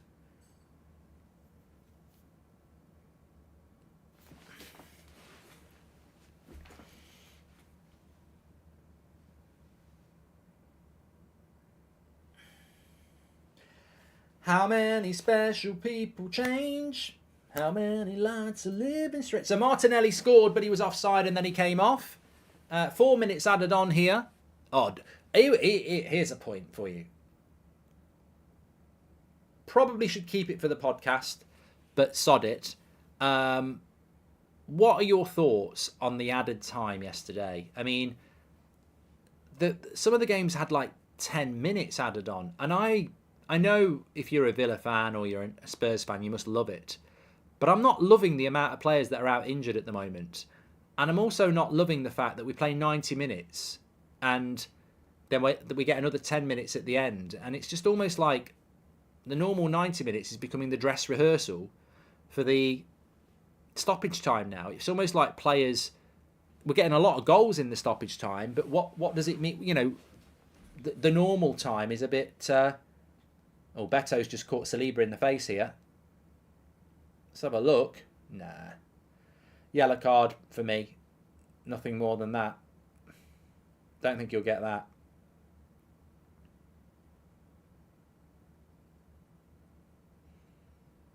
Would you rather get eaten by a shark or a snake? Says Andy J. Well, let me try both, and then I'll give you an answer. I mean, honestly, I've got no idea. I don't really think that it'd be nice to be eaten by the snake that wraps itself around you and then eats you whole, because I think they paralyse you. But just because you're paralysed doesn't mean you know. Imagine being alive in its stomach. Fuck that. For a game of Uno, I'm not having that. Whereas I think a shark would be painful, but relatively quick. You're going to bleed out, or it's going to chew through a vital organ that kills you. So I think I'd take a shark. There's something more noble as well about being eaten by a shark. Think about Quint from Jaws. You know, no one thinks of his death. They think of his monologue. Have you tried Somali cuisine? If no, you should try it, says Yazzie. Give me some examples, because I probably have. What's the Monday night football? Forest against... Oh, I'm trying to think who hasn't played. Monday night football. Monday night football. Forest against Burnley. You know what? It might not be too bad. Burnley play a little bit more expansive, and Forest are better. My boyfriend is going to out his frustration on me tonight, says Saley. Well, I hope that's not true. And if you're in a abusive relationship, all jokes aside, which I think you are joking, and I hope you are joking, because if you aren't joking, there's a number to call. 999. I win £750 if Arsenal win today. Says Focus for Football Podcasts. Thank you very much. It's half time. It's half time, everybody. Stop the clock. And what are your thoughts on that half of football, really? Let's get the stats up on the screen so you can have a... I mean, this is going to be shocking. This is going to be shocking. Oh, my God. Oh, my God. Have you seen it? That is... you can't believe it. I cannot believe it. 78% possession for Arsenal, but 1 shot on target. It's anti-football, Sean. He'd be in the shower already. I'm loving it. But that's a joke. That is an absolute joke. It's anti-football. If I was an Everton fan, I suppose you'll take anything. But how long are you going to take anything before you realise you're just abusing yourself? There's got to be more to football than that. I said this a couple of weeks ago. I think that when you look at the likes of Brighton, Fulham, Brentford, you don't have to be Manchester City or Liverpool to play good football these days. There are coaches out there that will come and play expansive football with mid-table sides and take them up the league. I think if I was an Everton fan, I'd be bordering on, I'd be bordering on a lot of things. But I just don't think you need to play that brand of football anymore. Get Goldbridge in. We'll play some Goldbridge ball. We might go down, but we'll score some goals. I think it's... I wouldn't be happy with that. Jackie Boy says, some snakes slowly crush you and it gets worse the more you move, making it slow and very painful as you struggle to breathe and feel your bones break, says Jackie Boy. You speak like somebody who's been crushed to death by a snake, but that doesn't make any sense because yet here you are. Probably read some books on it. Yeah, I don't want to go anywhere where there's a big snake. Don't trust them and don't like them.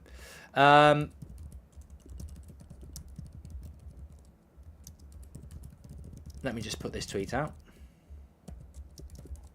But yes, Arsenal are facing problems of their own design, really. They can't really mix it up. You can't whip a cross in the box. So they've got to try and play through this Everton side. And at the moment, Everton will be going, I don't care if we've only got 22% possession because you're not getting any shots on target. So the game needs a goal. It needed that Martinelli goal, really, because Everton are just going to sit back.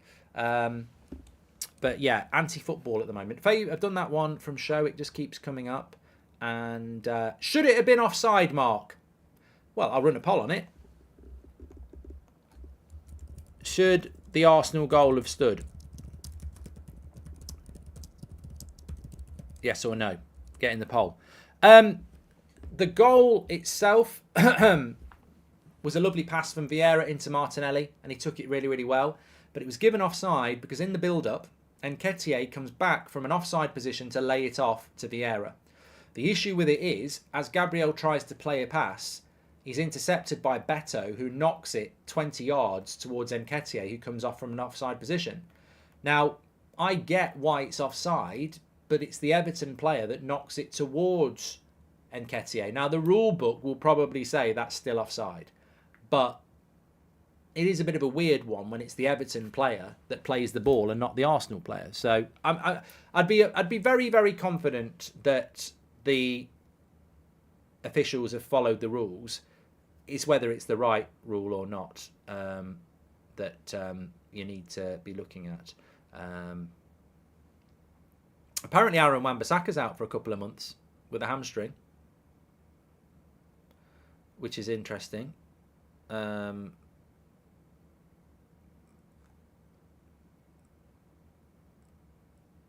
I don't know how true that is, but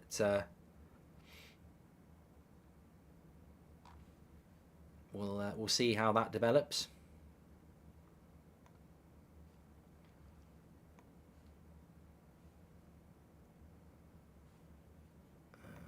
Okay. But yeah, I'm just waiting for people to come back at this about just message and see.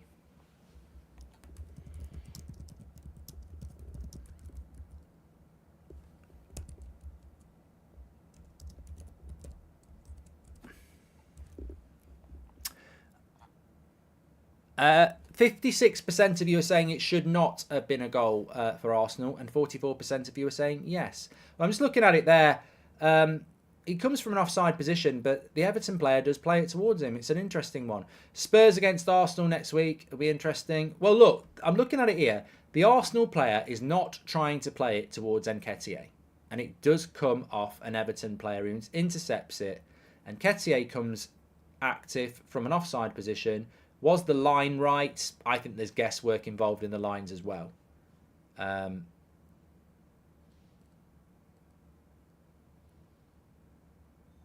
Yeah. Interesting. But look, looking at the stats there, 78% position for Arsenal, 1 shot on target, 3 corners. I think they need to 90% accuracy. I think Arsenal need to take a little bit more risks on their passing, in my opinion. I still think they'll break them down, but it's not a great advert for football today, is it? We've had a 0-0 between Bournemouth and Chelsea, and it's 0-0 here at half time. There's a lot of people talking about snakes still. A lot of people talking about snakes. Can I just give a shout out to the community as well? Thanks to everyone who's listening to the podcast, Goldbridge Saves Football, with me and Will. It's going really well. We've had Angry Ginge on this week. We had Ben Foster on a couple of weeks ago. Big shout out for that. And they are really looking at this bit, and this is the bit I highlighted straight away. Gabriel is not passing the ball to Nketiah. Beto knocks it to Nketiah. Therefore, in my opinion, and I don't know the rules, I don't think you should be offside for an Everton player knocking it towards you, but I bet the rules say that you are. Back to the podcast, out every Tuesday at 2 o'clock. New one out this week. There's 4 or 5 episodes. Please do give it a listen. There's 15,000 of you watching. Please do give it a listen or a follow for later. The link is in the live chat on Spotify and on iTunes. Give it a download or a listen, follow. Thanks everyone for your support. The reason I'm talking about it is my FIFA career mode is back on Friday on YouTube, and I will be playing FIFA for the first time with the principles of Goldbridge Ball. It's going to be great, and I talk about the principles of Goldbridge Ball and the Sidemen game and a few other things on the podcast this week, so make sure you check it out. Tickle says, love the content. The podcast is my new favourite thing. Would you ever come to South Africa? I'd love to. I'd love to come to South Africa. It's on the list. Who do you think will get relegated from the Prem and promoted to the Prem, says Kaylin? I've got no interest in who's going to get promoted because I don't know. If you said to me who's top of the Championship, I'd guess. I'm going to guess Leicester. I don't know. Who's going to get relegated? Luton, Sheffield United, and I don't know. I mean, Everton are playing rubbish football, but I think they are too good to go down. So I don't know who goes down with them, really. Preston are top at the moment. Well done. Riddler, thank you very much. He says it's the rule, Mark. It's the right call. Yeah, basically the Everton player knocks it to Nketiah's offside. I don't agree with that rule, but I guarantee that rule is there and they followed the rule. Basically, an Everton player passes it to an Arsenal player who's offside, and therefore it's offside. But for me, how can you be offside from the opposition giving you the ball? It doesn't make sense to me. But there we go. I would imagine it's to do with the deflection as well. Do you think... Burnley going down's a shout, Zoe. And a few people are saying Burnley. But I actually thought Burnley would stay up. But Burnley going down is a shout. Should the Arsenal goal have stood? 44% of you said yes, and 56% of you say no. I read too many books like how meerkats are 20% likely to die to another meerkat, and a human is only 14% likely to die to another human. Jackie boy, please give us more tweets based on facts. I'm loving these things. He's told us how painful it is to die from a snake. He's now telling us that there is a 20% chance if you're a meerkat that you will get killed by another meerkat, whereas a human only has a 14% chance to die by another human. I would imagine we're all going to think that 14% is murder, but it could be accident, car crash, run over, heavy petting that's gone wrong. I don't know. But it's fascinating stuff. Keep it coming in, Jackie boy. Really love it. It's important that we take every opportunity to make as much fun as Chelsea as possible. 1 billion spent on players, says Casual. And Cece says you can kill someone by accident, ? I do wonder about the intelligence in the chat sometimes. Of course you can kill someone by accident. Most car accidents are definition accidents. You lose control, you hit another car, you kill someone. You haven't done it on purpose. Bloody hell! I'd hate to be the judge with you. I'd hate you to be a judge. Bloody hell! Everton are just too good at the beautiful game, says Leon, and we need to hear what the referees are saying, says NP. 14% seems a little bit high, says Tiz. And how many games do you think Luton will win? Look, I genuinely think Luton will get double figures points, but I do think it's genuinely hard to... Look, we do win, lose or draw, don't we, me and Ben Foster? And I don't know when I'll ever say the words Luton will get a draw, let alone a win. I just think that they are cannon fodder at the moment. Like, they're going to get beat. They've got to find a way of getting points at home because, there we go. Most accidents are the result of a fault, says Cod. Yeah, but intent is still an accident. Shane says the elbow skin and scrotum skin is exactly the same. Everyone's touching their elbow now. Yeah, you're right. There are similarities. There's about 15,000 people touching their elbow now. Oh, here we go. Juice World. Car accidents are not accidents. Most of them don't know how to drive and some drive while drunk. I mean, talk about an absolutely ridiculous statement there. That's why meerkats are so good at insurance, as KP. And when you swerve, just... Okay, enough of that. There was something I wanted to talk about that I've completely forgotten. About it now. Please do subscribe to the channel, bottom right hand corner. This is what happens when you get a boring 0-0. You just move into different areas. I definitely need to do a driving with Goldbridge. Not with you lot. Not anymore. Do you think Ten Hag's going to go? No. Shot Creator says, why is it offside when the ball comes off the opponent? It's bloody ridiculous. Elbows are an important part of your body. And what are your thoughts on Villa, says Tom. I said about Villa.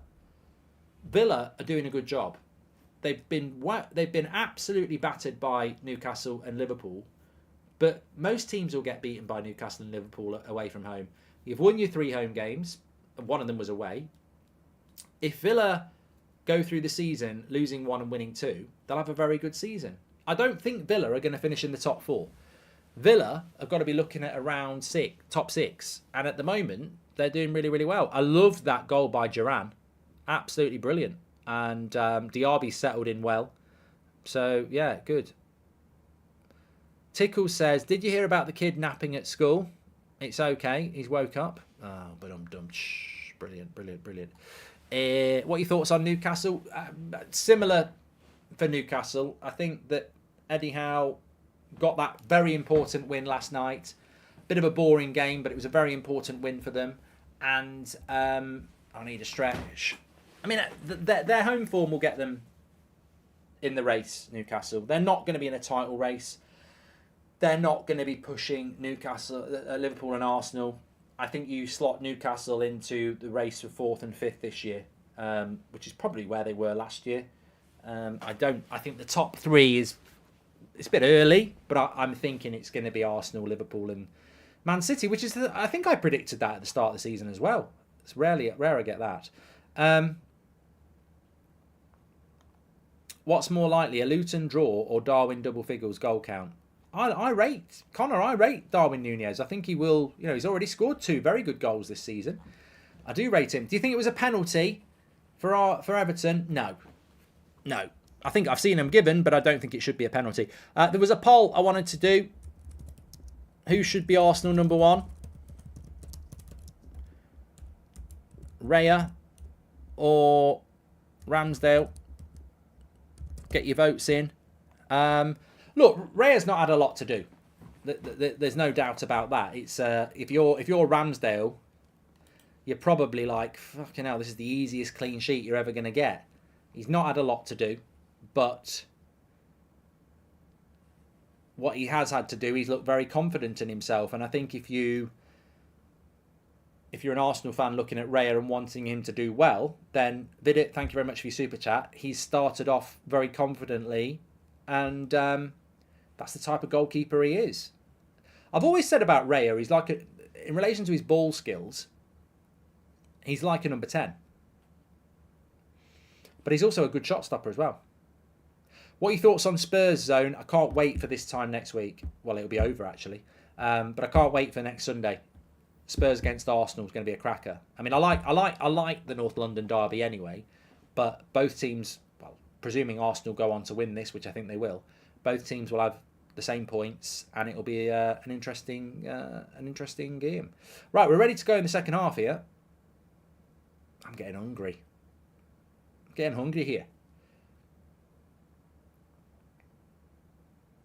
Oh my God. I don't know whether I can read this super chat. It's got the word peg in it.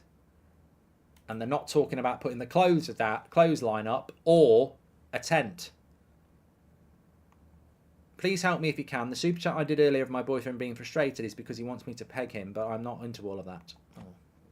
Sale, okay. There's a poll I want to do. Who? Graham says, has he? This chat's wild.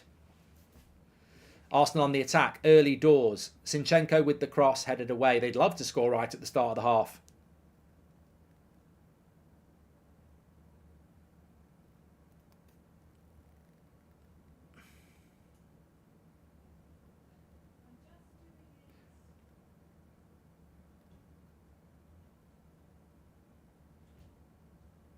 Nice ball into the box. He's got there. Vieira. Oh, what a cross.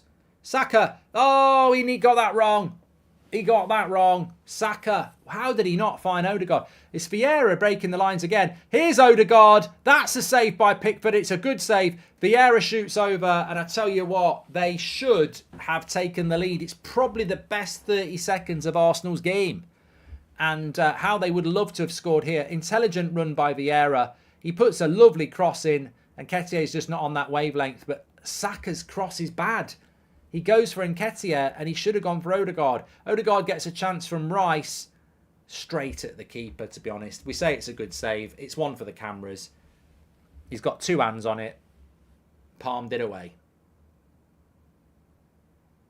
Here are a couple more facts. Jackie Boy's loving this. Here is Jackie Boy. We should call him Attenborough Boy. Here are a couple more facts. Polar bears are white fur but black skin. I know this. I knew that one. And crickets have ears on their front legs, and snakes sleep with their eyes wide open, says Jackie Boy. How good are you at batting, says Anurag. Yellow card for Gabrielle. I hope batting doesn't mean anything sexual. You never know these days. I think that is a yellow card for Gabrielle. I think he purposely blocks Beto off there. Don't have him in my fancy Premier League, so not bothered. I've got Saliba.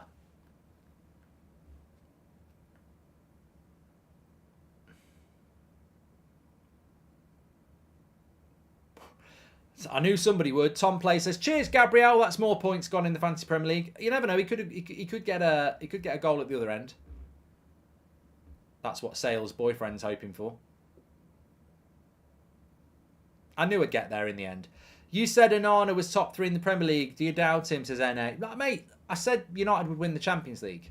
I said Spurs wouldn't get top 8. And I said Onana's one of the top 3 goalkeepers in the Premier League. I know what I said, but we're 5 games in. It's a marathon, not a sprint. It ain't looking good at the moment. We fell over, but there's still a long way to go. My FPL's in the mud as well, Phoenix. Don't worry about it. What's the goal of the weekend, Mark? Says Darren. Duran. Brilliant goal. So good I had to say it twice. Neil's got a feeling that Everton might nick this. Well, how many times have we seen it? How many times have we seen a team dominate possession then get done? It's not. It wouldn't be surprise. Who's your best Batman? Says Doctor Strange. Bale.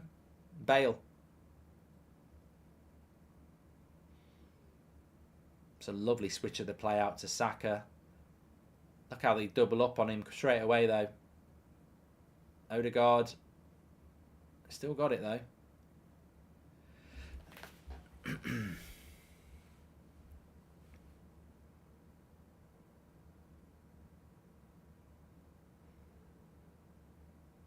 Good play. Zinchenko. Have a shot.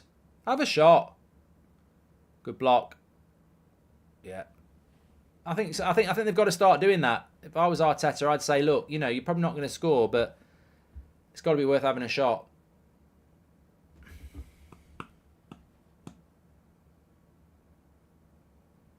Lee's made a great point about time. He says, do you think Villa's results against Newcastle and Liverpool have cooled the media hype on them and could potentially have them back under the radar? They've won the other 3 games in the league. Yeah, look, I think Villa don't want the attention. First game of the season, they were going to St James's Park. They were hyped up. Everyone was going, Villa are going to be really good. I said they'll lose because Newcastle's home form is very, very good. I think you're right. I think nobody wants to lose games, but Villa losing a couple, they can just go about their business. Of course, it's about to get interesting this week, though, because you've got the international games, haven't you? They're not the internationals. You've got the European games. So Villa, Brighton, Liverpool, they're all going to start playing Thursday night football, aren't they?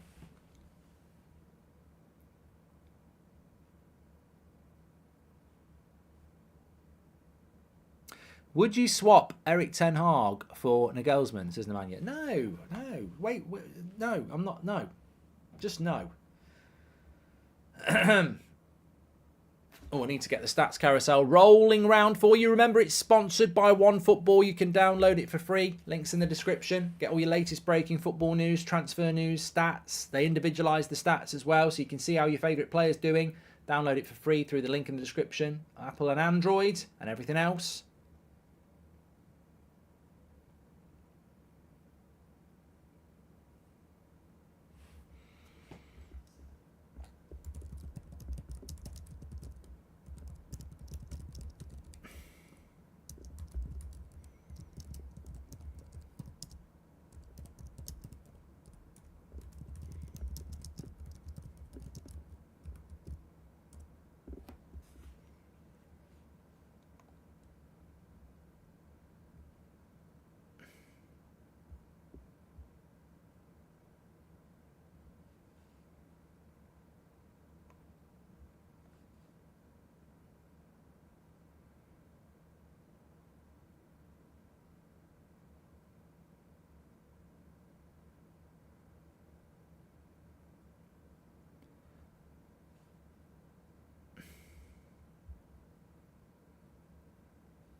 Seen that clip going around of Carragher taking someone's phone? I'm trying to figure out when that's from. Has anyone seen that clip of Carragher snatching the phone from the Forest fan?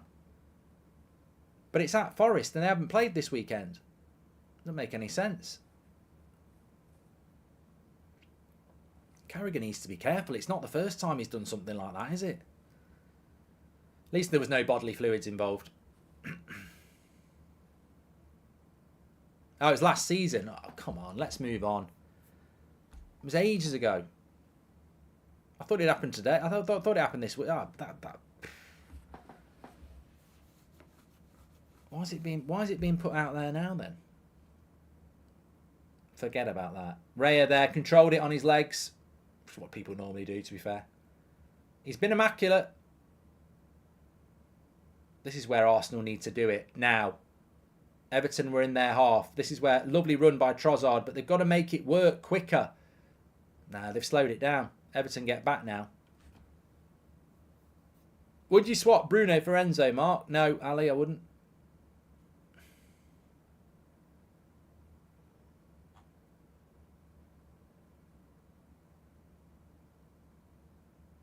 Yeah, Arsenal, the problem is, if they could attack...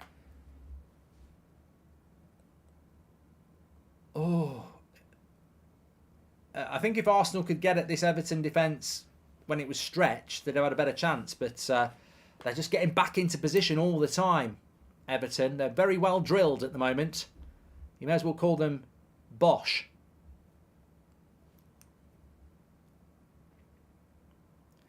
Blur says, don't you think the game's a bit boring? It needs a goal.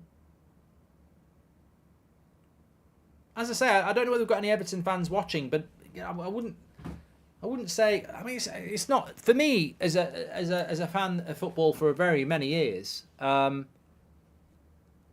think teams have an identity, and I said it about Spurs. Spurs' identity is not park the bus football, and when you're parking the bus playing boring football and not winning, what's the point?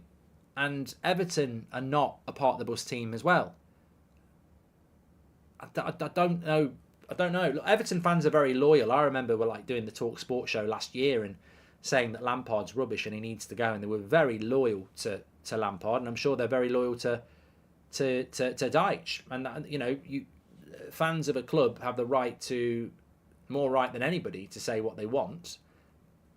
As a non-Everton fan, I would say that there's more to life than this. You know, I mean, I like Dyche. You know, I've had a few viral clips out of Dyche, but I just don't think it's a bit like Allardyce, isn't it? I don't think this style of football really needs to be in football anymore. I mean, Everton could be where they are, playing good football. Like you don't. I think when you're down at the bottom, you've got to play part of the bus football, but there isn't a real. And I know they're playing Arsenal, and you've got to play like this, but they play like this against everybody.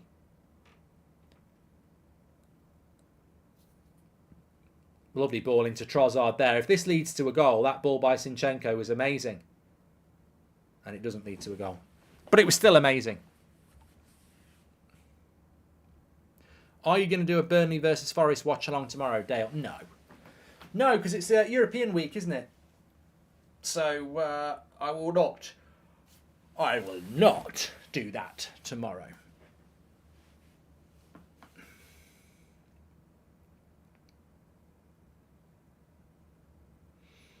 They're knocking on the door, Arsenal, but no one's answering. Darren says, go to Act Facts. So loads of interesting there. Well, I didn't think we'd be doing that on a stream like this. Please subscribe, by the way, bottom right-hand corner.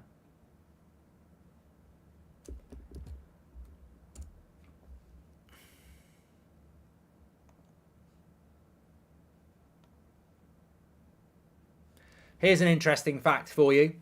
The richest 1% of the world owns 99% of the world. Well, that makes sense.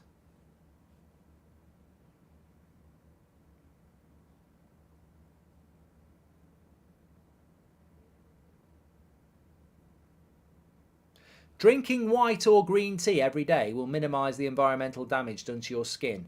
What's white tea? I've heard of green tea. What's white tea? I don't even know what that is.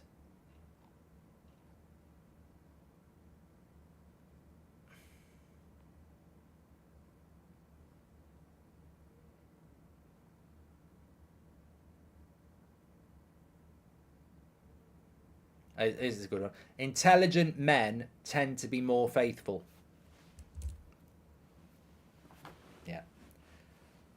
Yeah, that's true. Lovely ball into Nketiah. Should have shot first time. No. Hesitant striker. You don't want that. I've said this about Arsenal before. When you're getting limited chances, you got to take them. You should have hit that first time. Mark, serious question. Why do a show for a Talk Sport? Their platform is actually embarrassing and they spout nonsense constantly. You're too good for them, says Alex. Oh, thanks, Alex. I appreciate that. The reason I do the show is because it's my show. And I get to do it on my terms. And I get to dictate what we talk about. And I get to talk to the public in a call-in. That's why I do it. I don't get to sit with, one of their... I don't get to sit with any of them lot. And I don't get told what to say. So that's why I do it. I have a canvas of you on my wall with you doing the thumbs up. Look at it every time when I've done a good job. Recon, I hope those good jobs aren't certain jobs. And Jackie Boy says, if the game wasn't boring, I would be doing this anyway. Great white sharks have 300 teeth arranged in 7 rows and can grow new teeth instantly. See, that's why I'd rather get killed by a great white shark than a snake. They go through your body like a hot knife through butter. Zinchenko! Deflected. Thanks for the super chats, everybody. Oh, Zinchenko is moaning about something. I don't know what. What's he moaning about? Handball. It wasn't in the box. It would have been a free kick on the edge. No, it's outside the box. And they wouldn't give a penalty for that anyway.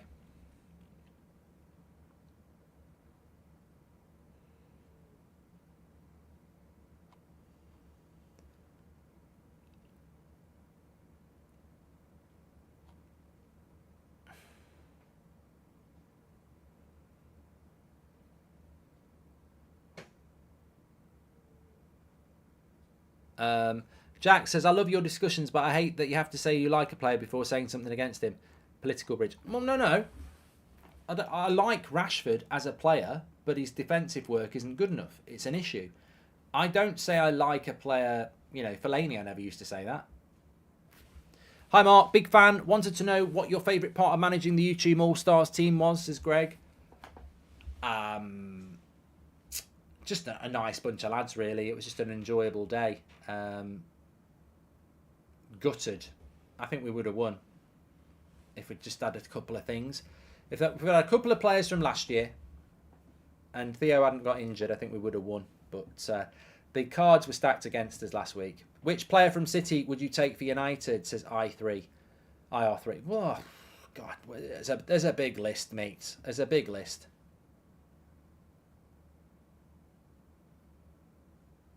Half an hour to go.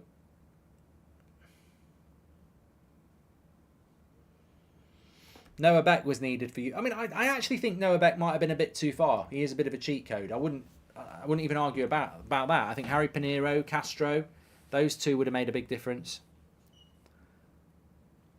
Just joined. Who's the better side, says Shambles. Mate, I think Arsenal have probably got about 80% possession. Everton wouldn't score before Christmas playing like this.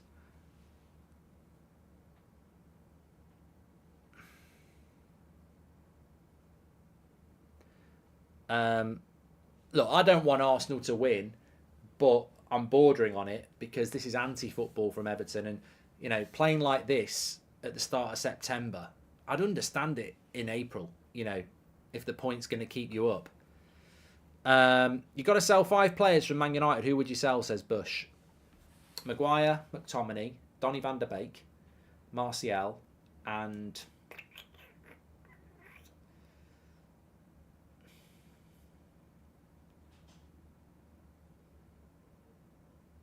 Sancho. Mark, in pub now, my mate said nearly every team from 1997, e.g. Arsenal, Man United, Chelsea, Tottenham, Newcastle and more, would beat their 2023 counterparts, and I think they would. Yeah, Ian, I think your friend's right. Thanks for super chat. I don't think football is going to upset the hipsters, but I think football's better now in relation to speed and fitness. But raw talent and teamwork probably was better than then. If you could pick Maguire for all starts, would you, says Sparsh? For the all stars, yeah, I mean, it's got to be better than people who pick the ball up thinking they can pick it up.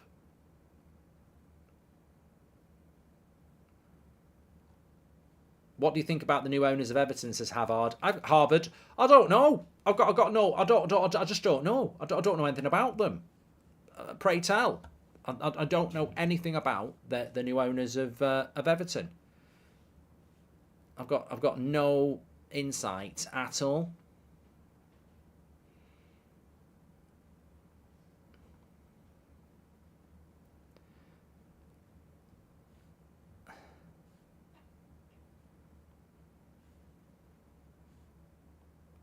Well, Everton have got a free kick here. It's not shootable.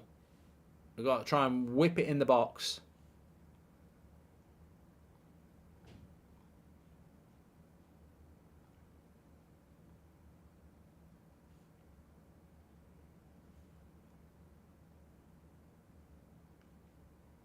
Up it comes, headed away. Hard to judge Arsenal on a game like this. Hard to play free-flowing good football when you're up against a team like this. A bit of a head injury going on here for an Arsenal player. Referee's always going to stop it in them circumstances. Correct thing to do. Yeah, I'm on the United stand at 8 o'clock.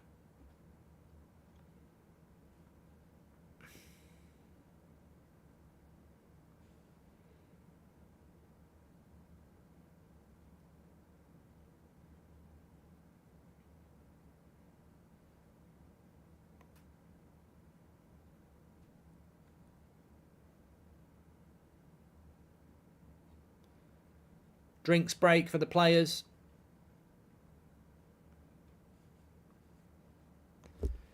Eight o'clock United stand, Sunday night show. Yeah, big section on Rashford actually. Don't know whether I might even title it up as that, but big section on Rashford and why he's becoming a problem for Man United that many people might not have thought about.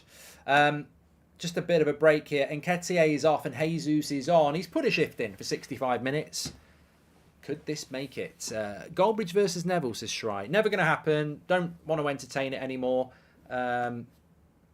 He's terrified of me. It is what it is. I find that hilarious, but it is what it is. And I don't spend any time thinking about it. Man United need to get rid of Rashford, says Albert. Well, we'll be talking about this at 8 o'clock. I'm a big fan of his. Did you see Rory's video defending you? What did you think of that? I did, Callum. And he's a lovely guy, Rory. And he messaged me before to say if I had any problem about it. And I said, you're probably the first person that's done a video on me that actually asked me if I'm bothered about it. I'm not bothered about it. It's YouTube. But most people use my name for clicks, if I'm being honest, and they don't even ask. And they don't need to ask. But no, he's absolutely spot on. He was just basically saying that this ridiculous attacking of fans for calling out players and calling it abuse and bullying is ridiculous. Players get paid a lot of money. Don't necessarily agree with that. But they do get paid a lot of money. But if they're not good enough, you're allowed to say it. If you're in the board, would you keep Ten Hag as Sparsh? Yes, I would. Yes, I would. Yeah, United stand 8 o'clock tonight. You're very welcome, whether you support United or not. It'll be a very interesting show, even if you don't support United, because there'll be a lot of bloody moaning on it. Arsenal will be very, very pissed off if they don't win this game. A lot of effort gone into it. A lot of frustration. Saka's done really well to win the ball there. And he's won a corner.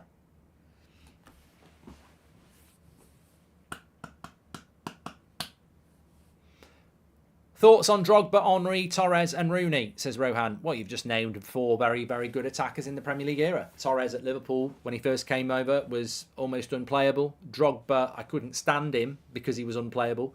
Henry, one of the greatest players to play in the Premier League. And Rooney was just absolute fire for a few years.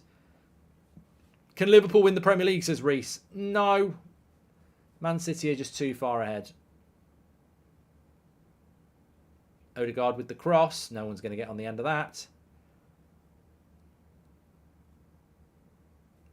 Calvert-Lewin's on. Calvert-Lewin's on. He's got a mask on. He'll put himself about a bit. Lovely ball out to Saka there from, I think it was Trossard, who's probably had a good half actually, but Saka wins another corner.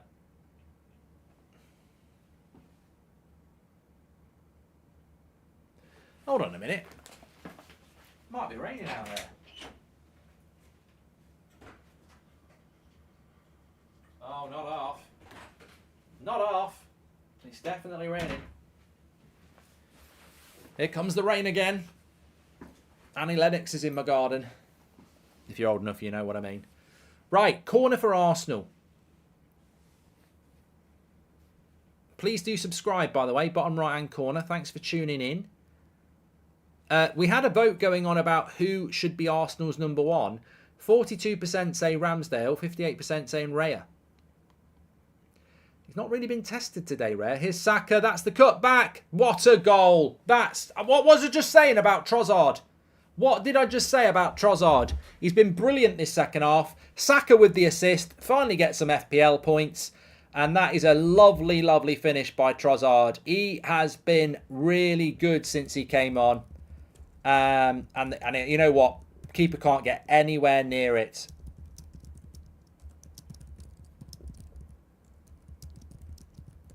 Not a touch of offside here. Oh, it's a very good finish. Very good finish. Left-footed.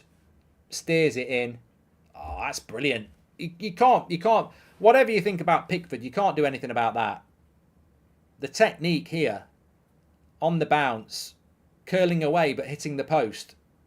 Unstoppable.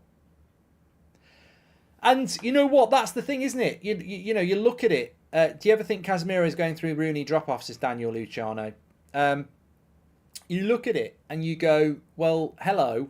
Everton have spent 70 minutes defending. And Arsenal do the inevitable. And now you're going to have to attack for 20 minutes. So, flawless technique, says Diego. Raya, look how quick he's off the line there. Which teams can give City the title challenge to Sparsh? I don't think anybody can give City a title challenge. But what I will say is I think Liverpool and Arsenal will be the two best of the rest. But Arsenal look a lot more balanced today than they have done. I think moving Havertz out of the team and Vieira into the team makes them better. Sean says, there's nothing better than That's Football and Mark Goldbridge. Thank you very much, pal. Appreciate that. Do you think Spurs can challenge for the titles, is just Kevin? You having a laugh? No. I think Spurs just need to focus on themselves and improvement, and they are improving. But you can't... I think this is the problem. People start overhyping. It's like Villa. Villa are going to be in the top four. They lose a couple of games. Oh, they've flopped. They haven't flopped. It's a progression with Villa. They're doing well. Spurs are doing well. But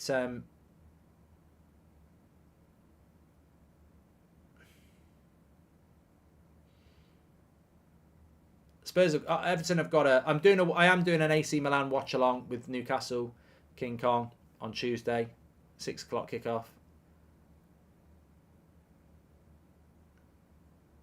But Everton have got to go on the front foot here. We'll get a better 20 minutes now because Everton will start attacking. Which team has surprised you so far this season, good or bad, says Ali. Well, it'd be easy to say Chelsea bad, but I didn't think Chelsea would do well this year. I just think they're so convoluted that they're a sum of many parts, but they don't go together. Spurs have surprised me, and I'm happy for them, but they have surprised me. Burnley have surprised me a little bit in relation to I thought they'd be a bit better. And I think they might get beat again tomorrow at Forest. So Burnley probably have surprised me. I thought they'd have a better start. Rican says, last season when we got slapped up, Ten Hag always changed the system the next match and we go on a 10 winning streak at least. So I ain't worried. But we have just lost 2 in a row, mate. Nikolai says, when you think of the circumstances that brought Trossard to Arsenal, he's been immense. Another player from Brighton as well. You know, people forget, well, they don't, but they don't think about it because of Casido. But he's another player that left Brighton. I mean, I'm bigging up Brighton here, but he's another player that left Brighton that they don't miss. It's incredible what Brighton do. But Trossard's been really good for Arsenal today. And he's probably a little bit unlucky that he doesn't get to play as much. I mean, depending on Martinelli's injury, he might get to play a little bit more now. But I think Trossard's a really good player, and he's been the difference in this half. I mean, He's been everywhere and he's linked up the play really, really nicely. Who do you think's going to win, Man United or Bayern? You've got to make Bayern favourites. I thought Bayern played well against City last year, but they just had a bad centre-back and no striker. Well, they've bought Kim Min-jae and Kane. Arsenal on the attack again. That's a decent cross. They're queuing up, and that was a little bit greedy from Vieira because Trossard was in a better position. How serious do you think Liverpool will take the Europa League? Because that would be a problem. As somebody who's been in the Europa League way too much with Manchester United, I despise Thursday night football. And I know I say it at the start of the season and people go, you're wrong. But it does damage you playing Thursday, Sunday, especially come March and April.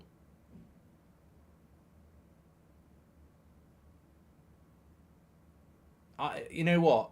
It's a chance to win a trophy, but...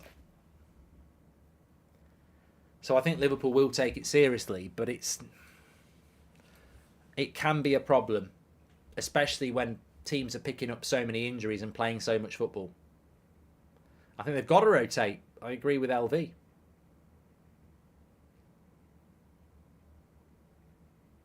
What's your movie of the year so far, says Doctor Strange? The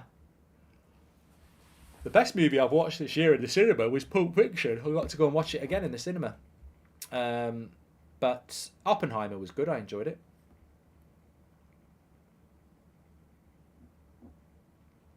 I think we'll take it seriously, but I'm confident we can tear through it too, says Connor. The trouble with the Europa League is who drops down from the Champions League. Because you look at it and you go, we can win that. And then you get, you know, a Barcelona or someone like that drop into it. And it's like, Roma will... Oh, no, Roma are in the Conference League, aren't they? No, Roma are in the Europa League. Yeah, Roma are in the Europa League. I think. What a ball. What a ball. If Jesus scores that, hey, up. Would have been a soft pen if he'd given that. Lovely ball. I think it was from Gabriel. Dreams can come true. What's your predictions for Milan against Newcastle? I don't know. I don't know. It's always very interesting at this stage of the season in the Champions League because you just do not know where's Serie A compared to the Prem.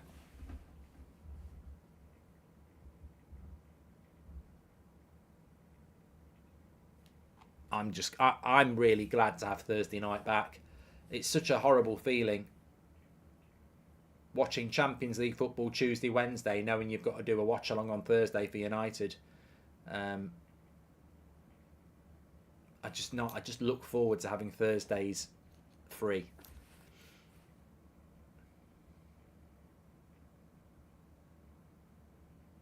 Milan battered into Milan last night, Vanny, yes. But I stand by what I said. You don't know until they play each other nearly. Arsenal are going to get a second goal here. Odegaard's onside. Give it to Saka. He ain't going to pass. They're queuing up. Vieira. Oh, you know what? I think they got that wrong. Odegaard wanted the goal. They were queuing up. Arsenal on the break. Will score again, but didn't score here.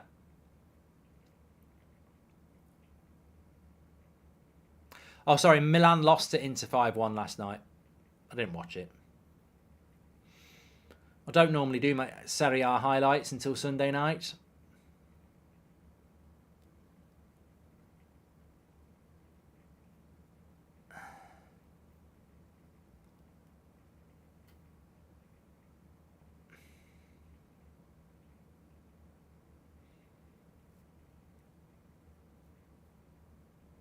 Daniel Luciano says Champions League teams get better rest. Well, yeah, because you might play Saturday, Tuesday, or Sunday, Wednesday, whereas Europa League it's Thursday, Sunday, and it's tough.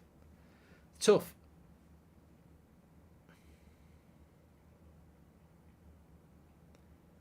O'Brien says I think Arsenal need a second here because Everton might score. Mate, they've got no chance, Everton. They've not had a decent chance. I mean, Everton's only chance is going to be stoppage time, long balls into the box.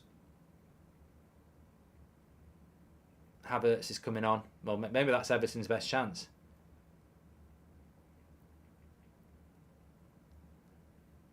What are your thoughts on West Ham so far, says Ronald? I'd be very happy with the season. I mean, look, losing to Man City at home is not a bad result. It's not.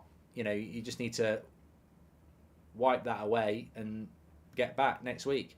But I think they've got a tough game next week. I think they've got Liverpool next week. So, you know, I think it's going to be a couple of weeks for West Ham where they maybe don't pick any points up. Trossard again.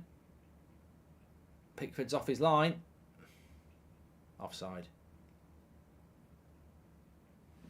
Bit of a stretch time.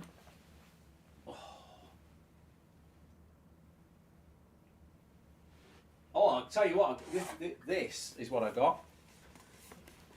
Nice little memento of the Sidemen charity game. London Stadium, 9th of the 9th, 2023.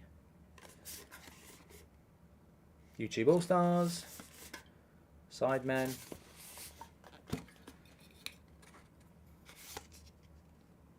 Lovely little message. Nice little bottle. Not going to drink it. Just going to keep it as a memento. It's not Pringles, you cheeky git.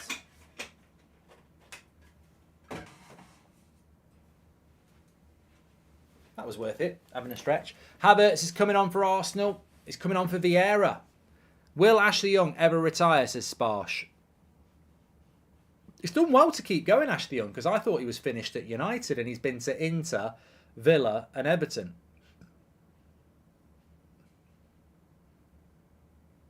Shortbridge, we'll do that one day. I tell you what, I'll do one stream on my FIFA career mode where every goal I concede I have to take a shot. Playing with Goldbridge ball, I'll be pissed in 3 seconds. Minutes. Do you ever remember the first ever watch-along you did? I just had a look at it. Also, thanks for what you do, says Yannick. I don't remember what it was. Tell me. Are Everton too big to drop? They've got nothing in them, says Jim. I think judging... I mean, that Everton team's got some good players in it. I don't like the way they play football. But you look at that team that Everton's got, it should be beating Luton, Sheffield United, Burnley. You know, it should be getting 35 points, which is enough to stay up. Is that enough for Everton? I'd be demanding a lot more.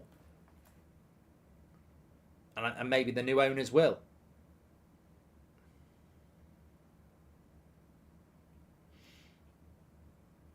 Go on. Game's getting stretched now. Look at Everton now. They're not having the double ups. Lovely running by Saka.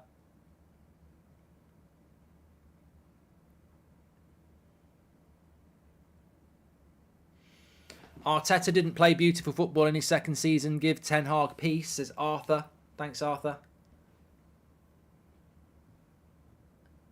Oi, play together. Play together. Play together. That's Dyche ball. Play together.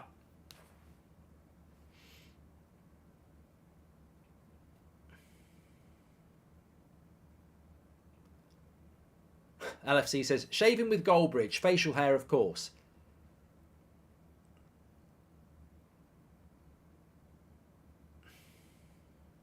Thoughts on the National League? Solihull Moors are doing very well at the moment. Long may it continue.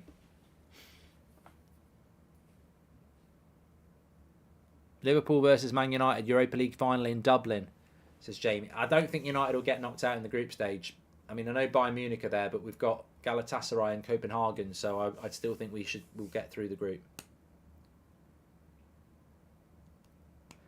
Just Keevan says, stop doing the Dyche impressions. We need you for the 8 o'clock show. Good point. Well made. Goldbridge ball with tequila shots after you concede would be a fun video, says Nigel. We'll do that. I didn't think you could do that sort of stuff on YouTube, but I've seen Pieface go on a video where they basically just get drunk. I mean, I think it's immoral, but that's not a foul. That's not a foul. 8 minutes to go, which probably means there's 20 minutes to go. He'll probably add on about 10 easily. Can't wait for the career mode to come back, by the way. Friday. Goldbridge ball. First FIFA career mode where I'm actually going to play my tactics. Ready to go. I normally play a 4-3-3 on career mode. 1 holding midfielder, 2 box-to-box, front 3. No, that's not how we're playing. That's not how we're playing. Get it out! Everton. Ooh. Everton are either going to get an equaliser here or Arsenal will get a goal on the break.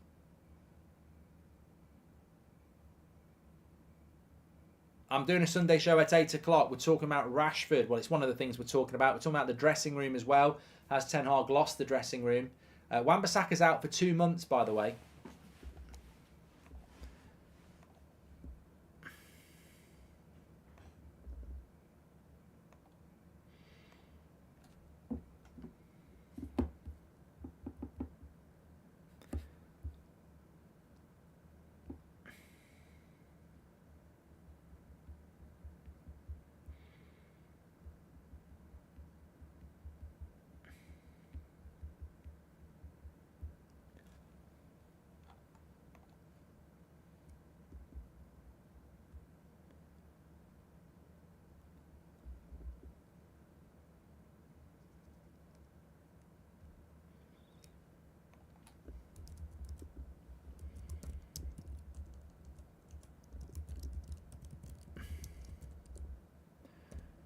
Here we go with Arsenal. Ben White. Super Chat's come in from Tom Evans. Thoughts on Tim Sherwood saying Ten Hag hasn't improved any of those players since he came in? Tim Sherwood. Tim, nice but dim. Yeah. It's not the first time he's come out with complete and utter nonsense, and it won't be the last. I mean, it's a pile-on at the end of the day. You know, they talk about the treatment of Harry Maguire. Why is it any different when it's the treatment of Erik Ten Hag? It's a pile-on. It's abuse. It's bullying. Of course, it's not bullying and it's not abuse, but that's what they say it is about Maguire. I mean, a manager losing 2 games in a row and he got absolutely schooled by De Zerbi yesterday doesn't make him a bad manager overnight when he came 3rd and won a trophy last year. It's childish punditry. It's agenda-driven punditry. It's stupid punditry.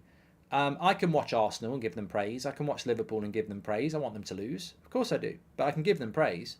Arsenal's build-up is too slow, says Sparsh, and it should be faster. Any logical Arsenal, Spurs, Liverpool, Man United, Chelsea fan can look at what Ten Hag's done and unbiasedly say he's improved players. You don't have to like Ten Hag. You don't have to. But he has improved players. Rashford, we were all saying to sell, gets a 350k contract, scores 30 goals. So he's definitely improved Rashford. Wan-Bissaka was going to leave. He's improved him. Lindelof has improved. Like, loads of players have improved. So it's absolutely stupid. Absolutely stupid. Ryan, thanks for your super chat. Ashley Young's come off here. Is there any way back for Everton here? I'll tell you what, this feels like the longest game You know what? I've hated the international break. I couldn't wait for the Premier League to come back. This has been a long game. It's been a long game. Are you going to end the watch along early? It's Jay. Look, sometimes I do that. If they add stupid time on, I will go piss off like I did with Liverpool yesterday. I think in this one,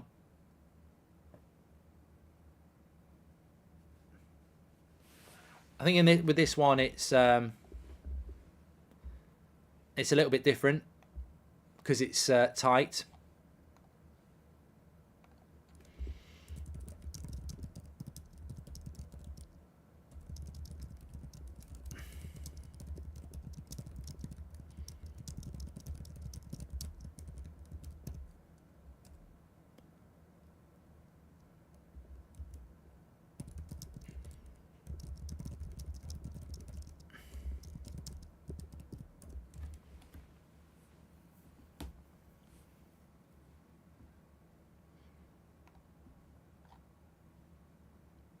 Everton fossil football, says Skill. Penny for Ramsdale's thoughts. I think he'll start against PSV, but I think long term, Arteta's got to make a decision. And I think Raya's the better goalkeeper, unfortunately, for Rambo. I'd put I mean, this. You know what? This is a bit of a. This is a bit of a head fuck for Ramsdale, isn't it? Because he's got Raya in goal, taking his Arsenal shirt, and he's got Pickford at the other end, who's got his England shirt.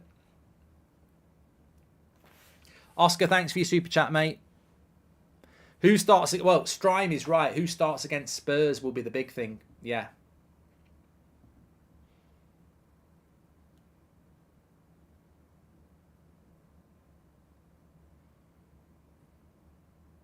I think it's very difficult to drop Raya. I've got to be honest. I think it's very... I said this when they bought him. He'll end up being the number one.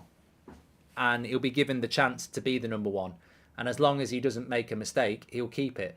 But there is a downside to this. The downside is, when Raya makes a mistake, which he will, do you immediately drop him for Ramsdale? Because you can't do that. It's not fair on Ramsdale. It's not fair on Raya. A goalkeeper has to be allowed to make a mistake. Has to be allowed to make a mistake. You can't change your goalkeeper every time they make a mistake. So I don't agree with having two goalkeepers of this standard. The Bayern View says, would you like to collab your channel for Bayern vs Man United, and where can I contact you, pal? Best place to contact us is that'sfootballmedia@gmail.com.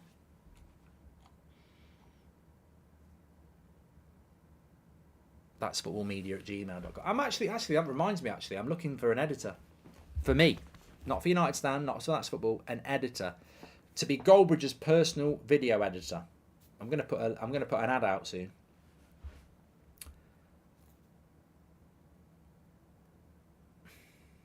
Only 4 minutes added. Make it make sense. I don't get it. I don't get it.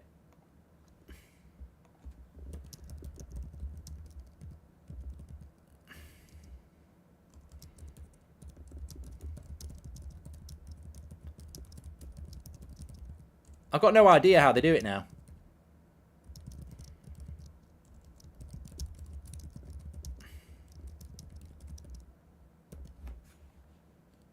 Well, I've got an assist for Ryan. Thank you very much for your super chats. You're a legend, mate. I've got an assist for Saka, and I've got a clean sheet for Saliba. So that's 10 points. Still shite.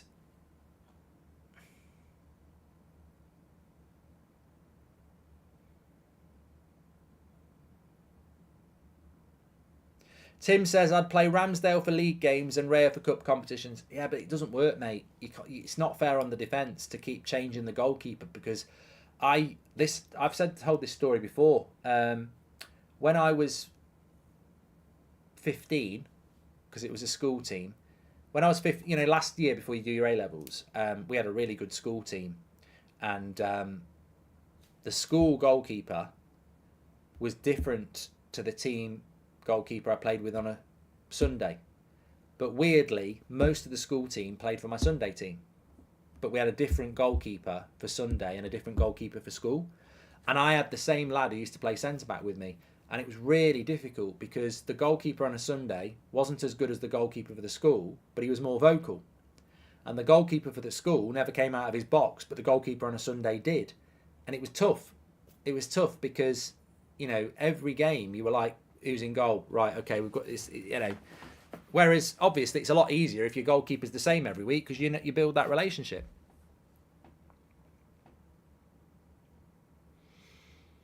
To be fair to the ref, adding 4 minutes is a legend. Man of the match. Even he doesn't want to pay anymore, does he? 49 points for Ali. That's probably not too bad. Was it 2-till school? Yes. Yes. If you go through the annals of history, you will find, I don't know, they've got pictures of us, but we were a very good school team.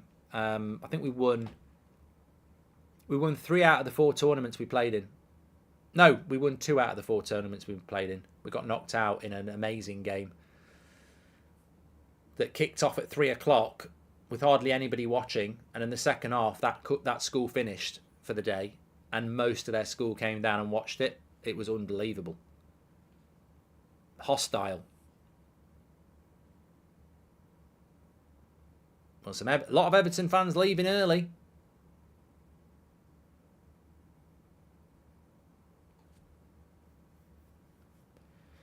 Going to be a good result for Arsenal, though. 51 points for Zimish. I'm going to ask you for a favour on the way out. Don't watch the 8 o'clock show unless you're a United Stand viewer. No, it's not that. Thanks everyone who's tuned in today. It's not been the easiest of game, but it's always a pleasure. Lots of good conversations, as ever.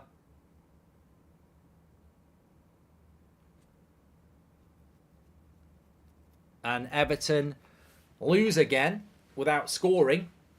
And Arsenal grind our result out again. Business as usual. What position did you used to play at school? Says DJ. I predominantly used to play like as a sweeper centre-back. But, Mark, can we agree now that Rashi is like a vortex and will sweep away at least 2 more managers with him before his inevitable departure to PSG? I don't think he's going to... Rahul, I don't see Rashford going anywhere. Ryan, thanks for your super chats. That's the end of the game. Not the greatest game. It puts Arsenal... let me just show you where Arsenal are in the league. I mean, I'll show you a couple of things before we go. 74% possession. Everton had 1 shot on target. Not great at the end of the day. And league table, well, Arsenal are in 4th place, but they're effectively joint 2nd. Their goal difference doesn't match up to Spurs and Liverpool. But interestingly, over the next 2 game weeks, Spurs, Liverpool and Arsenal. Spurs play Arsenal next week and Liverpool the week after. So it's going to get shaken up in the top 4 in the next couple of game weeks. But a good result for Arsenal. Thanks everyone for tuning in. I am on the United Stand at 8 o'clock. I appreciate your company today. You are legends. Thanks everyone who's got involved. Make sure you subscribe. Don't forget my career mode is starting on Friday. I'll keep you updated to that with that and where you can watch it throughout the week. But on your way out, link in the live chat or just search Goldbridge Saves Football. Please give the podcast a follow and a listen. It's doing really well and it's pissing off the mainstream. So give it a listen as we infiltrate the podcast world. Thanks everyone. Speak to you all in a bit.